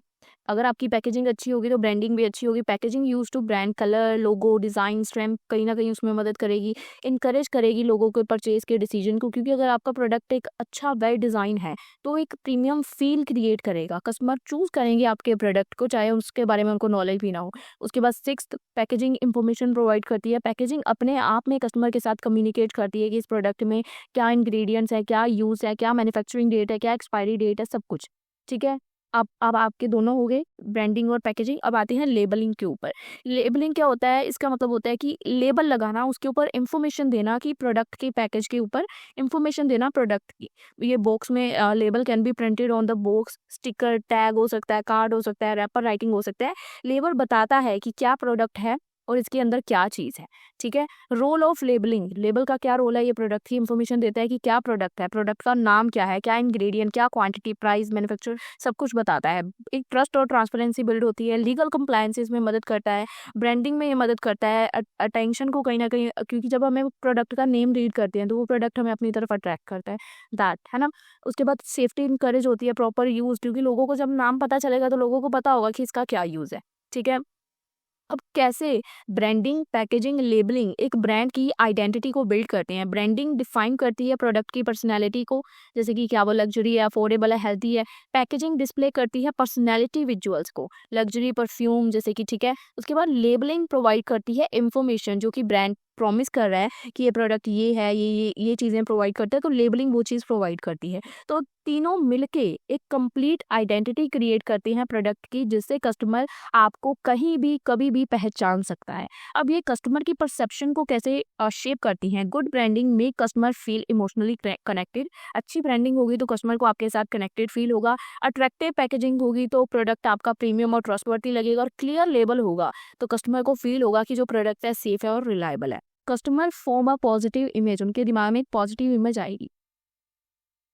अब कैसे ये सारे मिलके एक कॉम्पिटिटिव एज क्रिएट करते हैं, मार्केट एडवांटेज कैसे मिलती है? ये हेल्प करते हैं आपके प्रोडक्ट को मार्केट में टिके रहने के लिए, क्योंकि एक यूनिक ब्रांड का name, style, packaging, informative labelling आपको मार्केट में सबसे अलग करेगी। दे इन्फ्लुएंस बाइंग बिहेवियर, ये बाइंग बिहेवियर को असर डालेंगी, क्योंकि जितना आप अट्रैक्टिव रखोगे सब कुछ, उतना कस्टमर ज़्यादा आपके पास टिकेगा। दे क्रिएट लॉयल्टी, एक बार कस्टमर का आपके ब्रांड पे ट्रस्ट बन गया तो वो कीप बाइंग करते रहेंगे, और प्रीमियम प्राइसिंग को ये चीज़ अलाउ करेगी। और इसी के साथ जो यूनिट 1 के सेक्शन बी के 2024 में क्वेश्चंस आए थे, चारों क्वेश्चन मैंने आपको समझा दिए। मार्केटिंग मिक्स वाला अगर फर्स्ट क्वेश्चन कहूँ तो ये पिछले कितने सालों से आ रहा है, देखिए 2023, 22, 21, 19 और ये 2024 में आया है। तो ये क्वेश्चन मैंने आपको ऊपर करवाया, पहला question. Second question consumer buying behaviour वाला, ये आपको मेरे प्रीवियस वीडियो में मिल जाएगा, बट एग्जैक्ट यही क्वेश्चन नहीं है, उसमें कंज्यूमर बाइंग बिहेवियर की और चीज़ें हैं, जैसे इसके रिलेटेड और टॉपिक्स हैं, तो वो आपको मेरी प्रीवियस वीडियो में मिल जाएगा, जो मैंने आपको पिछले साल वाली वीडियो बताई कि इसके अंदर कंसेप्ट है, तो आपको इसके अंदर वो क्वेश्चन मिल जाएगा। Third question, E stage of product life cycle, ये भी क्वेश्चन पिछली वीडियो में था, फिर भी मैंने दोबारा समझाया क्योंकि इसमें इतनी लेंथ नहीं थी। और फोर्थ क्वेश्चन, मैंने आपको चारों क्वेश्चन इस वजह से करवाए हैं क्योंकि जो पिछली वीडियो में क्वेश्चंस हैं उनकी लेंथ नहीं है, और ये चारों क्वेश्चन लेटेस्ट भी हैं 2024 के। बाकी 2023, 22, 21 इनके आप पिछले साल की वीडियो से क्वेश्चन देखिए। अगर आपको लगे कि किसी क्वेश्चन में आपको लेंथ चाहिए, वैसे तो ये वीडियो इनफ है कि वो क्वेश्चन की लेंथ को ये कंप्लीट कर देगी, फिर भी अगर कुछ लगे तो आप मुझे बताइए। चलिए बात करते हैं हम अब हम लोग यूनिट 2 के ऊपर। यूनिट 2 के इंपॉर्टेंट क्वेश्चंस क्या है? सबसे पहला क्वेश्चन है प्राइसिंग पॉलिसीज एंड स्ट्रेटेजी, जो कि वेरी करती हैं अक्रॉस डिफरेंट इंडस्ट्रीज, और कौन से फैक्टर्स हैं जो कि इसकी फॉर्मुलेशन को इन्फ्लुएंस करते हैं। प्राइसिंग पॉलिसी क्या होता है? प्राइस डिसाइड करने की पॉलिसी, मतलब रूल्स, मेथड या गाइडलाइन जिसका एक कंपनी यूज करती है किसी भी प्रोडक्ट के प्राइस को डिसाइड करने के लिए। प्राइसिंग स्ट्रेटेजीज का मतलब होता है स्पेसिफिक अप्रोच जिसका एक कंपनी यूज करती है अपने प्रोडक्ट के प्राइस को सेट करने के लिए। For example, low price, high price, discount price, premium price, क्या सेट करना है। हर इंडस्ट्री डिफरेंट प्राइसिंग की स्ट्रेटेजीज को यूज करती है बेस्ड ऑन कि उसके प्रोडक्ट का टाइप क्या है, मार्केट में क्या कंपटीशन है, प्रोडक्ट की कॉस्ट क्या है, क्या कस्टमर की ज़रूरतें हैं, क्या मार्केट की कंडीशन है। ठीक है। अब वाई प्राइसिंग डिफर, क्यों प्राइसिंग जो है वो इंडस्ट्रीज में अलग अलग होती है? ये हैपन क्यों होती है? क्योंकि प्रोडक्ट डिफरेंट होता है, कस्टमर डिफरेंट होता है, मार्केट का कंपटीशन डिफर होता है, प्रोडक्शन की कॉस्ट अलग होती है और डिमांड अलग होती है। सो हर इंडस्ट्री अपनी अपनी अकॉर्डिंग, प्रोडक्ट के अकॉर्डिंग अपने रूल्स को फॉलो करती है, उसी के अकॉर्डिंग प्राइसिंग अप्रोचेस को यूज करती है। तो इसीलिए प्राइस अलग अलग इंडस्ट्रीज में अलग अलग होता है, क्योंकि सब कुछ तो अलग है। सो प्राइसिंग पॉलिसीज एंड स्ट्रेटेजीज क्यों, how vary across different industries, कैसे ये वेरी करती हैं? जैसे कि fast moving customer goods and industry, जैसे कि एग्जांपल है सोप, शैम्पू, बिस्कुट। अब यहाँ पे क्या प्राइसिंग स्ट्रेटेजीज यूज होंगी? कम प्राइस, क्योंकि बहुत ज़्यादा कंपटीशन है। पेनिट्रेशन प्राइसिंग, कस्टमर को अट्रैक्ट करने के लिए, या साइकोलॉजिकल प्राइसिंग जैसे 99 या 199। रीज़न क्या है? ये फास्ट मूविंग कस्टमर गुड्स हैं जो बहुत जल्दी बिकती है, इंडस्ट्रीज़ हैं, ठीक है? प्रोडक्ट्स आर परचेज़, जो ये प्रोडक्ट्स हैं ये फ्रीक्वेंटली परचेज़ होते हैं, कॉम्पिटिशन बहुत ज़्यादा है और कस्टमर्स आर प्राइस सेंसिटिव है। तो यहाँ पे प्राइस इस तरीके से रखे जाते हैं, जैसे अगर यहाँ पे 100 और 200 होगा तो कस्टमर कन्फ्यूज़ थोड़ा वो हो जाएगा कि यार महँगा है, ठीक है? ये एक साइकोलॉजी चीज़ है, साइकोलॉजिकल प्राइसिंग है जो दुकानदार करते हैं। सेकंड, टेक्नोलॉजिकल और इलेक्ट्रिक इंडस्ट्री, ये फास्ट मूविंग कस्टमर गुड्स की इंडस्ट्री है जो कि डेली यूज़ की है। सेकंड आ जाती है टेक्नोलॉजी इंडस्ट्री, जैसे कि स्मार्टफ़ोन्स, लैपटॉप, इनकी इंडस्ट्री। इनमें कौन-सी स्ट्रेटजीज़ यूज़ होती हैं? स्किमिंग प्राइसिंग, जैसे कि हाई प्राइस लॉन्च किया फिर बाद में ये कम कर दिया। प्रीमियम प्राइसिंग करते हैं, वर्जनिंग करते हैं, मल्टीपल प्राइस के लेवल्स होते हैं, जैसे सिल्वर हो गया, गोल्ड हो गया, डायमंड लेवल हो गया, आपको कौन-सा करना है, ठीक है? टेक्नोलॉजी चेंज क्विकली, तो अर्ली अडॉप्टर्स पे मोर, और कॉस्ट ऑफ इनोवेशन कहीं न कहीं इसमें भी हाई होती है क्योंकि हर बार आपको कुछ न्यू इनोवेशन करनी है टेक्नोलॉजी में। आप वही प्रोडक्ट दोबारा लॉन्च नहीं कर सकते। Third, automobile industry, car, bikers, trucks. इसमें क्या प्राइस स्ट्रेटजीज़ यूज़ होती हैं? वैल्यू के ऊपर प्राइस डिसाइड होता है। प्राइस स्ट्रेटजीज़ होती हैं, सेगमेंट प्राइसेज़ होती हैं, हर मॉडल के डिफरेंट इनकम्स होती हैं, फाइनेंशियल बेस्ड प्राइसिंग होती है, ईएमआई ऑफर्स वगैरह हो गए। तो प्रोडक्ट एक्सपेंसिव है, कस्टमर उसके फीचर्स को कंपेयर करता है, ब्रांड की रेपुटेशन कहीं न कहीं मैटर करती है यहाँ पे। फोर्थ किस तरह की इंडस्ट्री आती है? एयरलाइन और होटल इंडस्ट्री। तो गाइज़ ये ना जो कंसेप्ट अभी हम पढ़ रहे हैं, थोड़ा लर्निंग बेस है, तो आपको ये रीड करना है, स्क्रीन पे आ रहा है, वीडियो को रोक के इसको समझने की कोशिश करें, ठीक है? एयरलाइन और hotel industry, flights, resorts, travel services सब में यूज़ होती हैं ये dynamic pricing, seasonal pricing, peak of pricing. Reason क्या है? क्योंकि डिमांड डेली फ्लक्चुएट होती है। प्राइस जो है फेस्टिवल में बढ़ जाता है, हॉलीडेज़, वीकेंड्स, उसी के अकॉर्डिंग जो है इनकी एयरलाइंस और होटल है, देखो ना, तो इसकी इंडस्ट्री का अलग हिसाब है, अलग स्ट्रेटजीज़ चलेंगी, ठीक है? हॉलीडेज़ में लोग वीकेंड्स में घूमने ज़्यादा जाएँगे, एयरलाइन और होटल इंडस्ट्री को बेनिफिट तभी होगा। फैशन और अपीयरल इंडस्ट्री, क्लॉथ, एक्सेसरीज, शूज़, इसमें हाई इनिशियल प्राइसेज़ होते हैं, डिस्काउंट और क्लियरेंस सेल्स भी होती हैं, ब्रांड के अकॉर्डिंग प्राइसिंग होती हैं। ट्रेंड बहुत जल्दी चेंज होता है, सो प्रोडक्ट की वैल्यू आफ्टर द सीज़न कहीं न कहीं खत्म हो जाती है। हर सीज़न में एक नया प्रोडक्ट मार्केट में ट्रेंड कर रहा होता है, वही पुराना प्रोडक्ट दूसरे सीज़न में कभी भी ट्रेंड नहीं करता। हर बार कुछ चीज़ मार्केट में न्यू होती है। सिक्स्थ है फार्मास्यूटिकल इंडस्ट्री, मेडिसिन्स वगैरह के लिए, इसमें कॉस्ट प्लस प्राइसिंग होती है, रेगुलेटेड प्राइसिंग होती है, गवर्नमेंट रूल्स होते हैं, वैल्यू बेस्ड प्राइसिंग होती है। स्ट्रिक्ट गवर्नमेंट का कंट्रोल होता है मेडिकल इंडस्ट्री पे, high R and D cost होती है, एथिकल कंसर्न्स होते हैं। Luxury goods like watches, perfume, designer, luxury car, कुछ भी बोल सकते हो। प्रीमियम प्राइजेज होती है, प्रेस्टीज प्राइसिंग होती है, स्ट्रेटजी होती है, और ब्रांड ड्राइविंग प्राइजेज होती है। People buy luxury for status, लोग इस चीज़ को क्यों बाय करते हैं? स्टेटस के लिए, एक्सक्लूसिविटी के लिए और ब्रांड की इमेज के लिए, यूटिलिटी के लिए कोई नहीं खरीदता। तो कौन से फैक्टर हैं जो प्राइसिंग पॉलिसी और स्ट्रेटजी पे असर डालते हैं? फैक्टर्स हेल्प कंपनीज डिसाइड करने में कि फाइनल प्राइस क्या होगा, कॉस्ट ऑफ प्रोडक्शन। पहला फैक्टर जो कि असर डालता है प्राइसिंग की पॉलिसी पे कि प्रोडक्शन की कॉस्ट क्या आ रही है। Price must cover material cost, labour, overhead, सारी कॉस्ट। अगर आपकी कॉस्ट हाई है तो प्राइस तो हाई जाएगा ही ना। सो अगर लो है तो company can use low price strategies. तो प्राइस के अकॉर्डिंग ये पहला फैक्टर है जो आपकी प्राइसिंग की पॉलिसी पे असर डालेगा, फैक्टर इफेक्ट करेगा। सेकंड, उस प्रोडक्ट की डिमांड कितनी है, हाई डिमांड है कि लो। जैसे मैंगो है, वो ऑफ सीजन में महंगा बिकता है, ठीक है? कंपटीशन लेवल क्या है, कितने कॉम्पिटिटर है मार्केट में। उसके बाद कस्टमर की क्या परसीव वैल्यू है। अगर कस्टमर थिंक कर रहा है कि आपका प्रोडक्ट प्रीमियम है तो वो डेफिनेटली हायर प्राइजेस पे एक्सेप्ट कर लेगा। जैसे कि आईफोन है, नई नाइक के शूज़ है, तो हायर प्राइस पे करने को तैयार है। पर अगर आपका प्रोडक्ट कोई चीप है तो आप उसके लिए कस्टमर कभी भी हाई प्राइस पे नहीं करेगा। कस्टमर की क्या दिमाग में सोच है आपके प्रोडक्ट के लेके। गवर्नमेंट रेगुलेशंस क्या है, प्रोडक्ट की लाइफ साइकिल स्टेज कितनी है, क्या 2-3 दिन वाला प्रोडक्ट है या सालों चलने वाला है, मार्केटिंग के क्या आपके ऑब्जेक्टिव्स हैं। तो ये सारे पॉइंट्स खुद ब खुद रीड करेंगे तो आपको इजी क्लियर होंगे। इकोनॉमिक कंडीशंस क्या है, ड्यूरिंग इन्फ्लेशन, रिसेशन, कंपनीज को अपने प्राइसेस को एडजस्ट करना पड़ता है। ब्रांड की इमेज, कितना प्रीमियम प्राइस चेंज हो रहा है, स्ट्रॉन्ग ब्रांड चार्ज करते हैं प्रीमियम प्राइसेस। डिस्ट्रीब्यूशन चैनल क्या है, जितने इंटरमीडियरीज होंगे उतना आपका फाइनल प्राइस बढ़ेगा। अगर आप डायरेक्ट कंपनी से कस्टमर पे जाओगे तो प्राइस कम होगा। और इसी के साथ क्वेश्चन कंक्लूज है, मेन है कि प्राइसिंग की पॉलिसीज या स्ट्रेटजीज कैसे डिफर करती हैं अलग अलग इंडस्ट्रीज में। हर अलग अलग इंडस्ट्री, आप अपने दिमाग में सोच लो कितनी इंडस्ट्रीज हैं।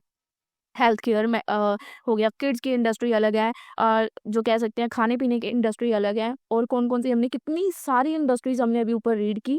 तो आपके दिमाग में होनी चाहिए लग्जरी गुड्स की इंडस्ट्री हो गई, देखो फार्मास्यूटिकल है, फैशन की है, एयरलाइन इंडस्ट्री है, ऑटोमोबाइल है। तो इन हेडिंग्स याद करोगे, अंदर आप गप्पे लिख पाओगे। क्वेश्चन ऐसा नहीं है कि मैंने फटाफट समझाया तो आपको शायद समझ नहीं आया, आया है, पर एक बार इस क्वेश्चन को दोबारा आपको रीड जरूर करना पड़ेगा, ठीक है? मैं आपको ये नहीं बोल रही हूँ कि ये वाला क्वेश्चन क्योंकि पॉलिसी वाला है तो पॉलिसी चीजें आपको पता ज़्यादा थोड़ी सी रीड बेस्ड पे होती है, इसी वजह से मैं जंप कर रही हूँ, पर क्वेश्चन की हेडिंग जो हम पढ़ रहे हैं वो मुझे लगता है आपके दिमाग में बैठ गई कि क्या मैंने आपको समझाया। ठीक है, अब बात करते हैं नेक्स्ट क्वेश्चन की कि एडवर्टाइजमेंट क्या है, सेल प्रमोशन, पर्सनल सेलिंग, कैसे ये तीनों चीज़ें डिफर करती हैं in terms of effectiveness in achieving marketing objective. इसको कंपेयर करना है और इनके रोल्स और इम्पैक्ट को कंपेयर करके बताना है। तो चलिए फ्रेंड्स, देखते हैं इसका आंसर। सबसे पहले देखते हैं introduction. To achieve marketing objectives like increasing sales या अवेयरनेस क्रिएट करना या अट्रैक्ट करना कस्टमर्स को या ब्रांड की इमेज बिल्ड करना, कंपनीज को बहुत सारे डिफरेंट प्रमोशनल टूल्स का यूज़ करना पड़ता है। उन्हीं को बोलते हैं एडवर्टाइजिंग, सेल्स प्रमोशन या पर्सनल सेलिंग। ठीक है, ये वही टूल हैं जो एक बिजनेस को कह सकते हैं आगे एक्सपैंड करने में मदद करती हैं। हर टूल का अपना एक अलग पर्पस है, अलग मेथड है और अलग ही लेवल ऑफ एफिशिएंसी है। ठीक है, इफेक्टिवनेस है। They are not same some reach millions of people, कुछ जो हमारे तरीके हैं ये मिलियंस ऑफ पीपल तक क्विकली पहुंच जाते हैं और कुछ इनकरेज करते हैं कि इंस्टेंट बाइंग करो जैसे पर्सनल सेलिंग, और कुछ प्रोवाइड करते हैं पर्सनलाइज कम्युनिकेशन। तो सबसे पहले एडवर्टाइजिंग की तरफ चलते हैं। एडवर्टाइजिंग का मतलब क्या होता है कि आप अपने प्रोडक्ट को प्रमोट कर रहे हो through the public mass media such as जैसे TV, radio, social media, newspaper, किसी भी तरीके से। ये एक नॉन पर्सनल कम्युनिकेशन होती है। जो एड होती है वो एक लार्ज ऑडियंस से बात करती है, नो टू द एक सिर्फ एक कस्टमर से बात नहीं कर रहे। एड्स के थ्रू हम लाखों करोड़ों कस्टमर्स के दिलों तक अपनी बात पहुंचा पा रहे हैं। तो एडवर्टाइजिंग की क्या इफेक्टिवनेस है, ये एक अवेयरनेस क्रिएट करती है एक बहुत बड़े स्केल पे, मतलब मिलियंस ऑफ कस्टमर्स को एक ही बार में आपकी पॉइंट ऑफ व्यू को समझा देती है। एक स्ट्रॉन्ग ब्रांड की इमेज को ये बिल्ड करती है।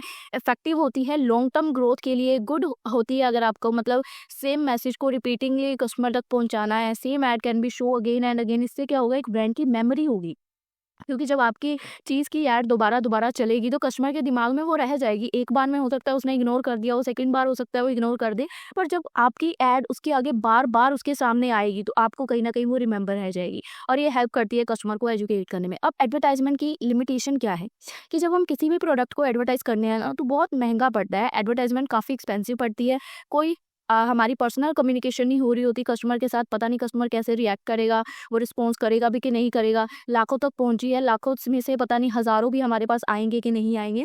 Can not answer individual customer doubts. हम कस्टमर के डाउट्स को इंडिविजुअली यहाँ पे हैंडल या रिप्लाई नहीं कर सकते हैं, क्योंकि हज़ारों की तादाद में हो सकता है मैसेजेस, और मैसेज कैन भी कई बार मैसेजेस हो सकता है इग्नोर भी। ये तो हमारे वाली सिचुएशन होगी। हम वीडियोज़ बनाते हैं, एड्स भी लगाते हैं, काफ़ी एक्सपेंसिव भी होती है, मेरी आपसे डायरेक्ट कोई बात भी नहीं हो पाती। कई बार हो पाता है कि मैं आपके डाउट्स का सोल्यूशन भी नहीं आपको दे पाती, और आप लोग मुझे मैसेजेस करते हो वो भी कई बार छूट जाते हैं, रिप्लाई नहीं हो पाते हैं, इतने मैसेजेस हो जाते हैं। सेम हमारी सिचुएशन है। एडवर्टाइजमेंट की ये लिमिटेशन भी है जो हमें भी होती है जब हम एडवर्टाइजमेंट करते हैं। ठीक है, अब बात करते हैं सेल्स प्रमोशन की। जैसे कि आप सेल्स प्रमोट कर रहे हो मींस कि शॉर्ट टर्म इनिशिएटिव ऑफर कर रहे हो कस्टमर को, ताकि वो आपके प्रोडक्ट को क्विकली बाय करे। जैसे आप ऑफर दे रहे हो, discount, by one get one, coupon, free sample, कुछ भी दे रहे हो, ये इंस्टेंट परचेजिंग को इनकरेज करेंगे। इफेक्टिवनेस क्या है, इससे क्या होगा, आपकी इमीडिएट जो सेल्स हैं वो बूस्ट होंगी। प्राइस सेंसिटिव जो कस्टमर है वो आपकी तरफ अट्रैक्ट होंगे, क्योंकि जिसको कम प्राइस पे चाहिए वो आपकी तरफ अट्रैक्ट होगा। क्लियर आपका स्टॉक होगा, जो पुराना अटका होगा वो आप क्लियर कर पाओगे, उसमें ये यूजफुल है। ट्रायल और न्यू प्रोडक्ट को कहीं ना कहीं यहाँ पे इंकरेज होगा, और सपोर्ट रिटेलर्स आपको सपोर्ट करेंगे, पुश करेंगे, आपके प्रोडक्ट को प्रमोट करेंगे, और वो ज़्यादा बेनिफिशियल होगा। लिमिटेशन क्या है सेल्स प्रमोशन की, ये आप सिर्फ थोड़े टाइम के लिए कर सकते हो। आप सोचो आप उम्र भर के लिए किसी को डिस्काउंट ही दिए जा रहे हो तो फिर तो आपका बिजनेस ही घाटे में चला जाएगा। ब्रांड की वैल्यू कम हो जाएगी अगर आप बहुत ज़्यादा इसका यूज़ करोगे। कस्टमर्स वेट करेंगे कि कब आप ऑफर ला रहे हो। साल में एक बार ऑफर लाओगे, कस्टमर वेट करेगा, पूरा साल ही ऑफर चलता रहेगा, कस्टमर बोलेगा ये तो वेल है, 12 महीने ऑफर मिल रहा है, हम कभी भी ले लेंगे। ठीक है, तो ये ऑफर्स का वेट करना भी एक तरह से कह सकती हो कि एक आपकी थोड़ी ब्रांड कह सकते हैं ब्रांडिंग होती है, कि आपकी ब्रांड की एक वैल्यू बिल्ड होती है। थर्ड आता है पर्सनल सेलिंग। पर्सनल सेलिंग मतलब फेस टू फेस कम्युनिकेशन करके, जैसे एक सेल्समैन अपने कस्टमर को कोई चीज़ बेचता है, सेल्समैन एक्सप्लेन करता है कि क्या ये प्रोडक्ट है, उसके डेमो दिखाता है, उनके कस्टमर के जो भी ऑब्जेक्शन होते हैं उसको हैंडल करता है, कस्टमर को कन्विंस करता है कि आप इस चीज़ को बाय करो। ठीक है, एग्जांपल जैसे इंश्योरेंस एजेंट, कार शोरूम में सेल्स पर्सन होती हैं, जो बिल्डिंग बेचने वाले होते हैं, और जहाँ बिजनेस टू बिजनेस जो सेल्स टीम होती है। तो इफेक्टिवनेस क्या कैरेक्टरिस्टिक्स है, कुछ भी बोल सकते हैं। पर्सनल रिलेशनशिप आपका कस्टमर के साथ बिल्ड होता है, आप प्रोडक्ट को कस्टमर को डिटेल में समझा पा रहे हो, आप उनके क्वेश्चंस को, डाउट्स को हैंडल कर पा रहे हो, आप हेल्प करता है क्लोज द सेल, जिससे आप सेल को क्लोज कर पाओगे। इफेक्टिव होता है ये B2B मार्केटिंग में। लिमिटेशन क्या है, पर्सनल सेलिंग थोड़ी महंगी पड़ती है, क्योंकि जिसको भी आप रखोगे सेल्स पर्सन, उसकी सैलरी, ट्रेनिंग, ट्रैवल सब आपको करना पड़ेगा। ये थोड़ा स्लो होता है, क्योंकि आपको इसमें एक समय पे एक ही कस्टमर को आप हैंडल कर पाओगे। बहुत ज़्यादा ऑडियंस तक पहुंचना इसमें थोड़ा मुश्किल होता है, और ये क्वालिटी डिपेंड करता है सेल्समैन मैन की स्किल्स के ऊपर, कि वो कितना कस्टमर को कन्विंस कर पाता है। कुछ सेल्स पर्सन होते हैं, जाते हैं, वो तो कुछ दिखाते ही नहीं है, चिट्टर बन के बैठे रहते हैं। ठीक है, तो सेल्स पर्सन की क्या स्किल है उसके ऊपर भी ये डिपेंड करता है। अब यहाँ पे कंपैरिजन कर दिया है तीनों का। ठीक है, तीनों का कंपैरिजन, एक क्लियर और सिंपल कंपैरिजन बताया। पहले नेचर बताया तीनों का। नेचर क्या है, एडवर्टाइजिंग। एडवर्टाइजिंग जो है नॉन पर्सनल होती है। मास कम्युनिकेशन, मतलब ह्यूज लेवल पे हम लोग यहाँ पे कम्युनिकेट कर रहे हैं, एक एक बंदे से पर्सनली नहीं कर रहे। सेल्स प्रमोशन, ये भी नॉन पर्सनल होती है, पर इसमें एक्शन ओरिएंटेड होती है। और जो पर्सनल सेलिंग होती है, ये पर्सनल होती है, फेस टू फेस कम्युनिकेट कर रहे हैं। टाइम ओरिएंटेड एडवर्टाइजिंग जो है, ये लॉन्ग टर्म के लिए होती है, लॉन्ग टर्म में आपको फायदा देती है। सेल्स प्रमोट कर रहे हो जो, जैसे कूपन्स वगैरह, ये छोटे समय के लिए होते हैं। जो पर्सनल सेलिंग, ये भी शॉर्ट टर्म ही है, जितनी देर तक कस्टमर आपके सामने बैठा है। पर्पस क्या होता है एडवर्टाइजिंग का, कि अवेयरनेस बिल्ड करना, ब्रांड की एक इमेज बनाना। सेल्स प्रमोशन आपकी इंस्टेंट सेल्स को इंक्रीज करते हैं, जैसे कूपन वाउचर्स निकाल दिए, डिस्काउंट दे दिए, ऑफर दे दिए। ठीक है, पर्सनल सेलिंग आप कस्टमर को कन्वर्ट करते हो कि आप हमारी चीज़ को खरीदो। कॉस्ट कंपैरिजन क्या है, एडवर्टाइजिंग कॉस्ट कंपैरिजन करें, एडवर्टाइजिंग थोड़ी कॉस्ट में महंगी होती है। सेल्स प्रमोशन जो आप निकालते हो थोड़ी मॉडरेट होती है, और पर्सनल सेलिंग बिल्कुल हाईएस्ट पर कस्टमर आप ले सकते हो। कॉस्ट कंपेयर करें तो इसके अकॉर्डिंग पर्सनल सेलिंग सबसे ज़्यादा महंगी मानी गई है। ये तो बहुत हाई है एडवर्टाइजिंग, पर जब आप यहाँ पे सैलरी पे कर रहे हो, पर्सनल जो भी सेल्स पर्सन है उसको सैलरी आपको पे करनी पड़ रही है, उसके खर्चे उठाने पड़ रही है, ये भी कहीं ना कहीं महंगा पड़ता है। रीच, एडवर्टाइजिंग के अकॉर्डिंग आप मिलियंस ऑफ पीपल तक पहुंच सकते हो। सेल्स प्रमोशन, जो आप कूपन निकालते हो, ऑफर निकालते हो, इसमें आप एक मीडियम लेवल तक कस्टमर तक पहुंचते हो। पर्सनल सेलिंग, एक एक कस्टमर को एक समय पे निपटा रहे हो, कितने ही पकड़ लोगे। ठीक है, suitability, advertising fashion, soft drink, mobile network इनमें हेल्पफुल होती है। Sales promotion, retail product, seasonal series में हेल्पफुल होता है। पर्सनल सेलिंग जो आप करते हो, पर्सनली जाके सेल करना, ये कार, इंश्योरेंस, इनमें हेल्पफुल होता है, जहां आपको एक एक फीचर कस्टमर को बताना होता है। तो ओवरऑल इम्पैक्ट क्या होता है, यानी कि overall impact in achieving marketing objectives, overall क्या इम्पैक्ट है एडवर्टाइजिंग में, क्या इसका ओवरऑल इम्पैक्ट आता है कि एक ब्रांड की अवेयरनेस क्रिएट होती है, लार्ज ऑडियंस तक पहुंचते हो, कि लॉन्ग टर्म ब्रांड की वैल्यू बढ़ती है। सेल्स में सेल्स क्विक इंक्रीज हो जाती है, क्लियरिंग, आप पुराने स्टॉक को क्लियर कर पाते हो और नए कस्टमर को अट्रैक्ट करते हो। और पर्सनल सेलिंग में कस्टमाइज कर पाते हो आप अपने मैसेज को कस्टमर के अकॉर्डिंग, उसको उसके अकॉर्डिंग लालच दे पाते हो, कस्टमाइज करके उसको चिकनी चुपड़ी बातों में फंसा पाते हो, ट्रस्ट बिल्ड कर पाते हो, एक्सपीरियंस डील को क्लोज कर पाते हो, और तीनों मिलके एक बैलेंस प्रमोशनल स्ट्रेटेजी बनाते हैं। और इसी के साथ क्वेश्चन किया जाती है कंक्लूजन। थर्ड क्वेश्चन जिसको बोल सकते हैं कि यूनिट 2 का थर्ड क्वेश्चन है, इसके बाद एक और होगा, आफ्टर दैट वीडियो हमारी हो जाएगी एंड। क्या कंसिडरेशन चैनल्स डिजाइन डिसीजन है।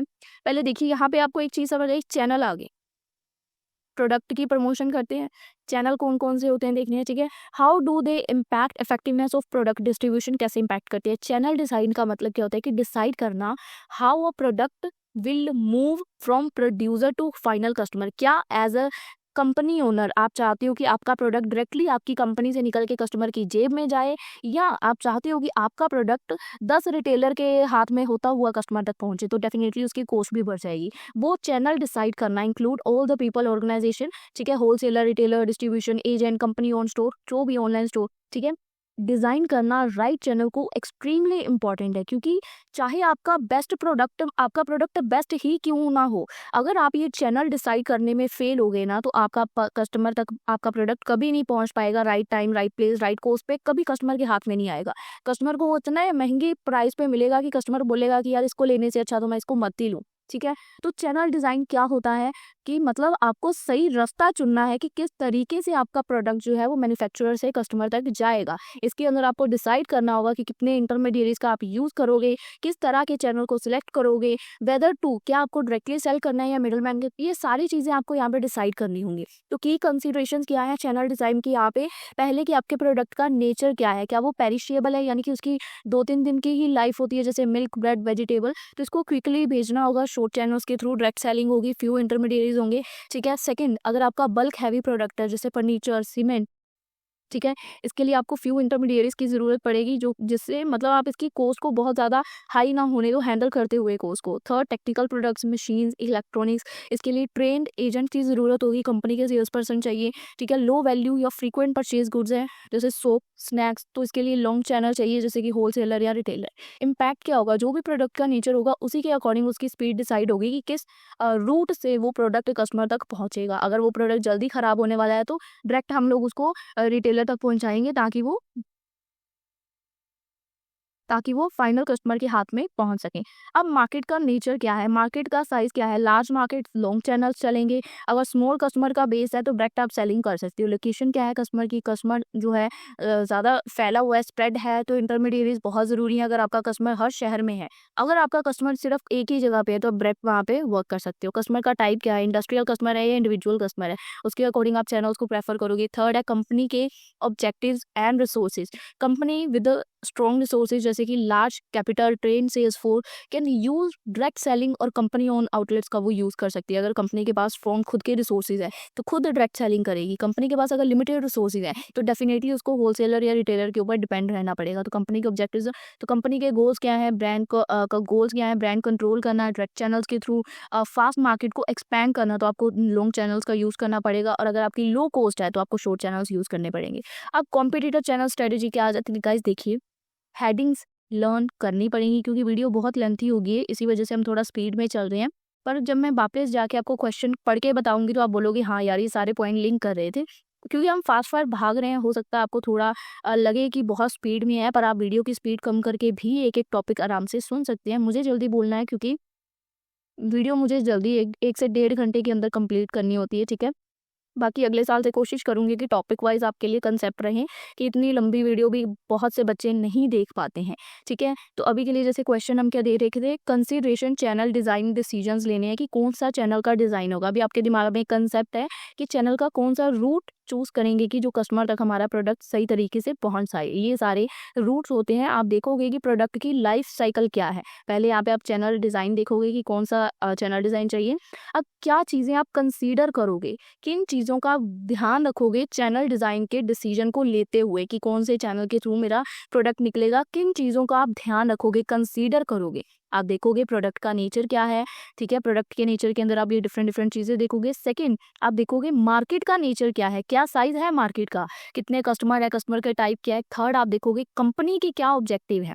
ठीक है। तो ये हेडिंग्स आपस में टोटली लिंक्ड है, बट हम फास्ट फास्ट कर रहे हैं तो हो सकता है आप थोड़ा कंफ्यूज हो गए हो। ठीक है। कंपनी का स्ट्रॉन्ग रिसोर्सेज होंगे तो उसके ऑब्जेक्टिव्स उसी के अकॉर्डिंग है। फोर्थ, अगर देखें तो कंपेटिटर की क्या चैनल स्ट्रेटेजी है, कंपेटिटर अपने प्रोडक्ट को कैसे आगे मूव कर रहा है। कंपनीज ऑल्सो स्टडी करती है कि कैसे कंपेटिटर डिस्ट्रीब्यूट कर रहे हैं प्रोडक्ट को। अगर कंपेटिटर वाइड डिस्ट्रीब्यूशन का यूज कर रहे हैं तो कंपनी भी वाइड अवेलेबिलिटी मेंटेन कर सकती है। जैसे कि ऑल सॉफ्ट ड्रिंक कंपनीज है, वो प्रोडक्ट को हर शॉप में रखना चाहती हैं। ठीक है। तो इम्पैक्ट क्या है, कॉम्पिटिटिव चैनल्स हेल्प करती हैं कि मार्केट का शेयर मेंटेन करने में, कि कस्टमर तक पहुंच सके। ठीक है। फिफ्थ, कॉस्ट ऑफ डिस्ट्रीब्यूशन की, डिस्ट्रीब्यूशन की कॉस्ट क्या आ रही है। हर चैनल की डिफरेंट कॉस्ट होती है, वेयर की कॉस्ट, ट्रांसपोर्ट की cost, commission cost, inventory cost. जितने लॉन्ग चैनल्स होंगे उतनी कॉस्ट बढ़ेगी, जितने कम चैनल्स होंगे उतनी कॉस्ट कम होगी। तो कंपनी को सोच समझ के चैनल को चूज करना है जिसकी कम से कम कॉस्ट और हाई से हाई एफिशिएंसी हो। इससे बेटर प्राइसिंग होगी और आपके प्रॉफिट्स भी बढ़ेंगे और कस्टमर तक कम प्राइस में प्रोडक्ट भी पहुंच पाएगा। Levels of control require, high control की ज़रूरत होती है। कंपनी की जो सेलिंग ब्रांडेड होती है, प्रीमियम फ्रेगरेंट प्रोडक्ट्स होते हैं, प्रेफर डायरेक्ट चैनल्स, वो डायरेक्ट प्रेफर करते हैं। जिन प्रोडक्ट्स को हाई कंट्रोल की ज़रूरत होती है ना, वो प्रेफर करते हैं कि हम डायरेक्ट चैनल्स के पास जाएंगे, उनसे बात करेंगे। पर जिन प्रोडक्ट्स को लो कंट्रोल की ज़रूरत होती है, कंपनी सेलिंग जो मास प्रोडक्ट्स को सेल कर रही हैं, वो इनडायरेक्ट चैनल्स का यूज़ करती हैं विद होलसेलर या रिटेलर्स के थ्रू। ठीक है। इम्पैक्ट क्या होता है, जितना कंट्रोल होगा इंश्योर करेगा कि बेटर कस्टमर की सर्विसेज और ब्रांड की इमेज अच्छी खासी बनी रहे। तो कितना कंट्रोल की ज़रूरत है उस प्रोडक्ट के ऊपर, ये भी बहुत मायने रहता है। हाई कंट्रोल ज़रूरत है या कम कंट्रोल की ज़रूरत है। ठीक है। लीगल एंड गवर्नमेंट रेगुलेशंस क्या है, कुछ इंडस्ट्री जैसे मेडिसिन वगैरह, अल्कोहल हो गया, एग्रीकल्चर हो गया, यहाँ गवर्नमेंट की रेगुलेशंस की रिस्ट्रिक्शंस होती हैं, तो वो आपको देख के चलना होगा। यहाँ पे लाइसेंस एजेंट चाहिए। ठीक है। अल्कोहल हर जगह नहीं बेची जा सकती और एग्रीकल्चर प्रोडक्ट को रेगुलेटेड मार्केट की ज़रूरत होती है, रूल्स के हिसाब से चलना। एथ, कस्टमर सर्विस लेवल ज़रूरी होता है, यानी कि अगर कस्टमर एक्सपेक्ट कर रहा है कि होम डिलीवरी चाहिए या प्रोडक्ट इंस्टॉल करके जाओ, जैसे हम कोई भी न्यू मशीनरी या कुछ भी लेते हैं तो कस्टमर क्या कहते हैं होता है कि यहाँ पे इंस्टॉल करो, ठीक है। आफ्टर सेल सर्विसेज प्रोवाइड करना, कस्टमाइज करना, तो कंपनीज को चैनल्स का यूज़ करना पड़ता है। स्पेशलाइज एजेंट चाहिए होते हैं, जैसे एसी रिपेयर करने घर पे आते हैं, कार ख़राब हो जाती है तो उसके लिए अलग कंपनी में लेके जाते हैं, लैपटॉप्स को उनकी सर्विस के लिए लेके जाते हैं। तो अगर कस्टमर को कुछ सर्विसेज चाहिए तो आपको वो भी प्रोवाइड करनी होंगी। Require simple purchase and consumption, retail stores enough है। अगर जो आपका प्रोडक्ट है वो सिंपल है और कंज्यूमेबल है, जैसे चिप्स, पानी की बोतल, रिटेल, तो रिटेल स्टोर्स इनफ है। इसमें आपको आफ्टर सर्विसेज तो देनी नहीं पड़ेंगी, पर अगर सर्विस लेवल ज़रूरी है, जो आपको सर्विसेज प्रोवाइड करनी है, तो आपको सर्विस अप्रोप्रिएट चैनल चूज़ करना होगा, जिससे कस्टमर की सेटिस्फेक्शन इंक्रीज हो। प्रोडक्ट की life cycle stage introduction stage में है, ग्रोथ स्टेज में है, मेच्योरिटी स्टेज में है, डिक्लाइनिंग स्टेज में है। ये भी इम्पैक्ट करेगा कि कैसा प्रोडक्ट मूव करेगा। टेक्नोलॉजी एंड ई कॉमर्स की क्या क्या ऑप्शन है। Online channels reduce, online channels के थ्रू अगर आप अपने प्रोडक्ट को सेल करते हो, कॉस्ट कम होगी, आपको किसी भी मिडल मैन के ऊपर डिपेंड नहीं करना पड़ेगा, कोई फिजिकल स्टोर की रिक्वायरमेंट नहीं, आप ऑनलाइन सेल कर रहे हो, ठीक है। कंपनीज ऑफ्टन अडॉप्ट, आजकल तो कंपनीज भी अडॉप्ट कर रही हैं, ठीक है, marketing like Amazon, hybrid channels बहुत सारे। तो डिजिटल चैनल्स डिस्ट्रीब्यूशन को फास्टर बनाते हैं, सस्ता और ग्लोबल करते हैं, कि आप ग्लोबल लेवल पे कर सकते हो। अब ये जो सारे फैक्टर्स है, अभी हमने देखा कि कौन कौन से फैक्टर्स को कंसीडर किया जाता है, ये सारे ऊपर वाले फैक्टर हम कंसीडर करते हैं। अब how these factors impact the effectiveness of product distribution, कि प्रोडक्ट की डिस्ट्रीब्यूशन को ये कैसे फैक्टर्स इम्पैक्ट करती है, इंश्योर करते हैं कि प्रोडक्ट अवेलेबल हो, ठीक है, प्रोडक्ट राइट मार्केट में, राइट टाइम पे, राइट क्वांटिटी में अवेलेबल हो। रिड्यूस करते हैं डिस्ट्रीब्यूशन की कॉस्ट को, राइट इंटरमीडिएट्स को चूज करके फालतू के खर्चों को हटा देते हैं, ठीक है, प्रॉफिट मार्जिन इससे बढ़ता है।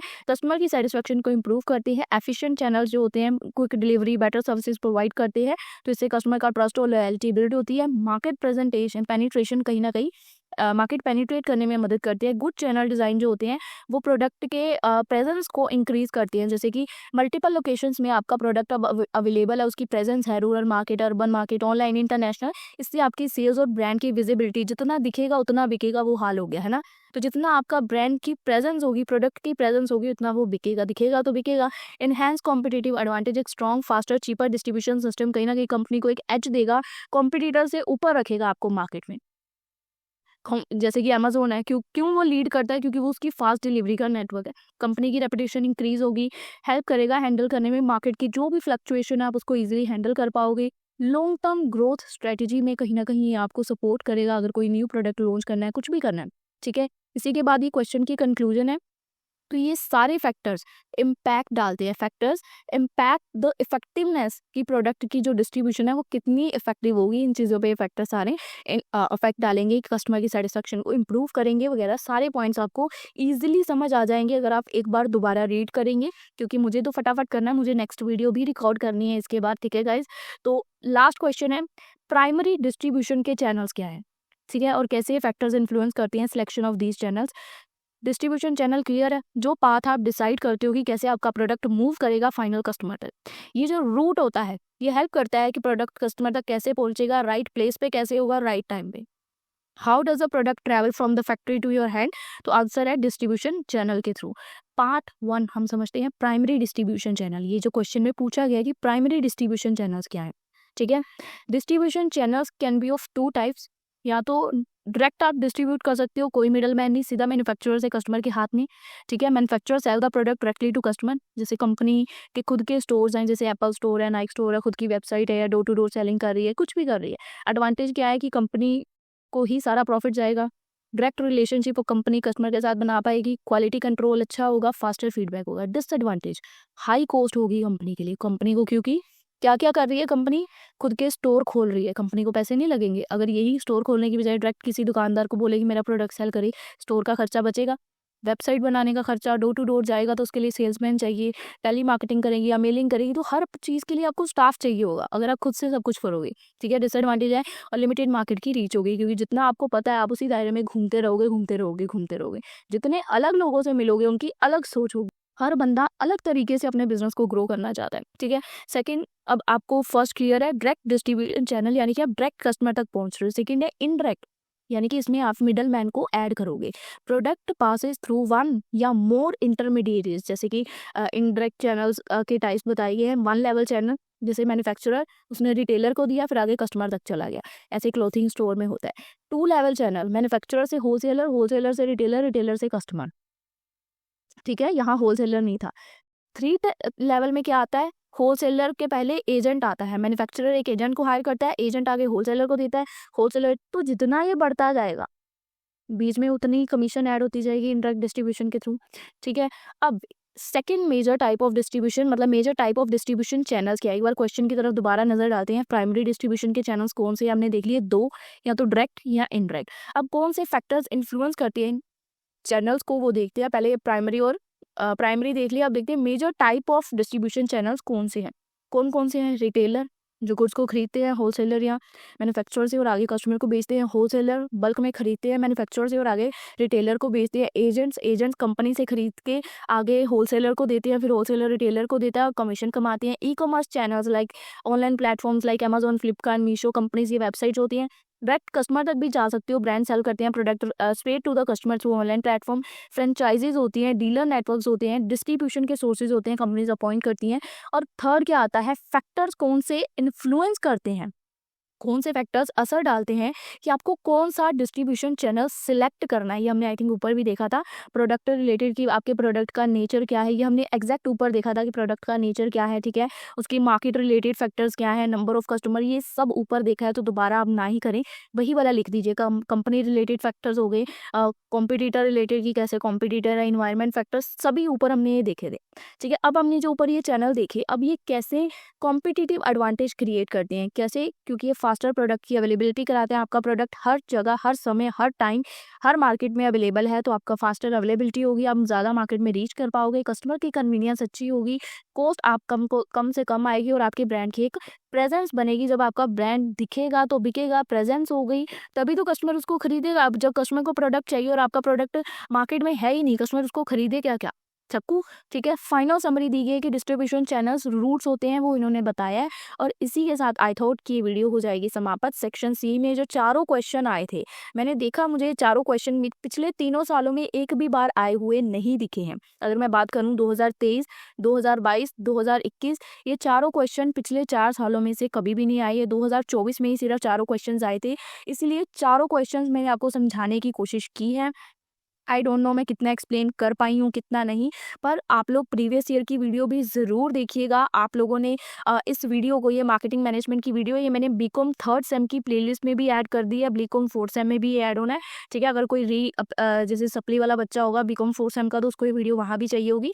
दोनों प्लेलिस्ट में ये वीडियो ऐड होना है और सिलेबस दोनों का सेम है, न्यू एजुकेशन वालों का भी और पिछले साल जो पहले वाले थे उनका भी। सिलेबस कुछ चेंज नहीं हुआ है, सिर्फ सब्जेक्ट आपका 4th सेम से 3rd सेम में शिफ्ट हुआ है। तो ना खुद कंफ्यूज होना, ना किसी और को कंफ्यूज करना। एक वीडियो ऑलरेडी अपलोडेड है, दूसरी मैंने अभी बना दी है, दूसरी 1.5 घंटे की, 1 घंटे की, ये 2-3 घंटे लगा के चलो मैक्सिमम, आपके दिमाग में सारे कंसेप्ट होंगे, पेपर में कुछ भी आएगा, एटलीस्ट आपके हाथ में इतना होगा कि आप पेपर अटेम्प्ट कर सकते हो। ठीक है, बाकी आप लर्न करोगे तो आप 100% भी अटेम्प्ट कर सकते हो, बट अगर आप लर्न नहीं करते हो तो हाथ में इतना होगा कि हर टॉपिक का मतलब पता है, बाकी भगवान भरोसे आप लिख ही आओगे, क्योंकि नोट्स लर्न कोई भी नहीं कर सकता। आप ये सोच लो, पेपर में आप वही लिखोगे जो दिमाग में स्टोर होगा, तो हमेशा कोशिश करो कि समझो चीज़ को, तभी लिख पाओगे। So that's all about today's video. बाकी हमारी इंस्टा आईडी का लिंक मैंने अपने चैनल पे आपको प्रोवाइड किया हुआ है। अगर आपको कुछ भी दिक्कत आए तो आप लोग हमें वहाँ पे मैसेजेस कर सकते हैं, हमारे चैनल पे जाके इंस्टा आईडी का लिंक गिवन है और प्लेलिस्ट में जाके आपको वीडियोस तो मिल ही जाएंगी। That's all about today's video. I hope you like it. मिलेंगे हम लोग आपसे अपनी अगली वीडियो में, तब तक के लिए स्टे ट्यून्ड, गुड बाय।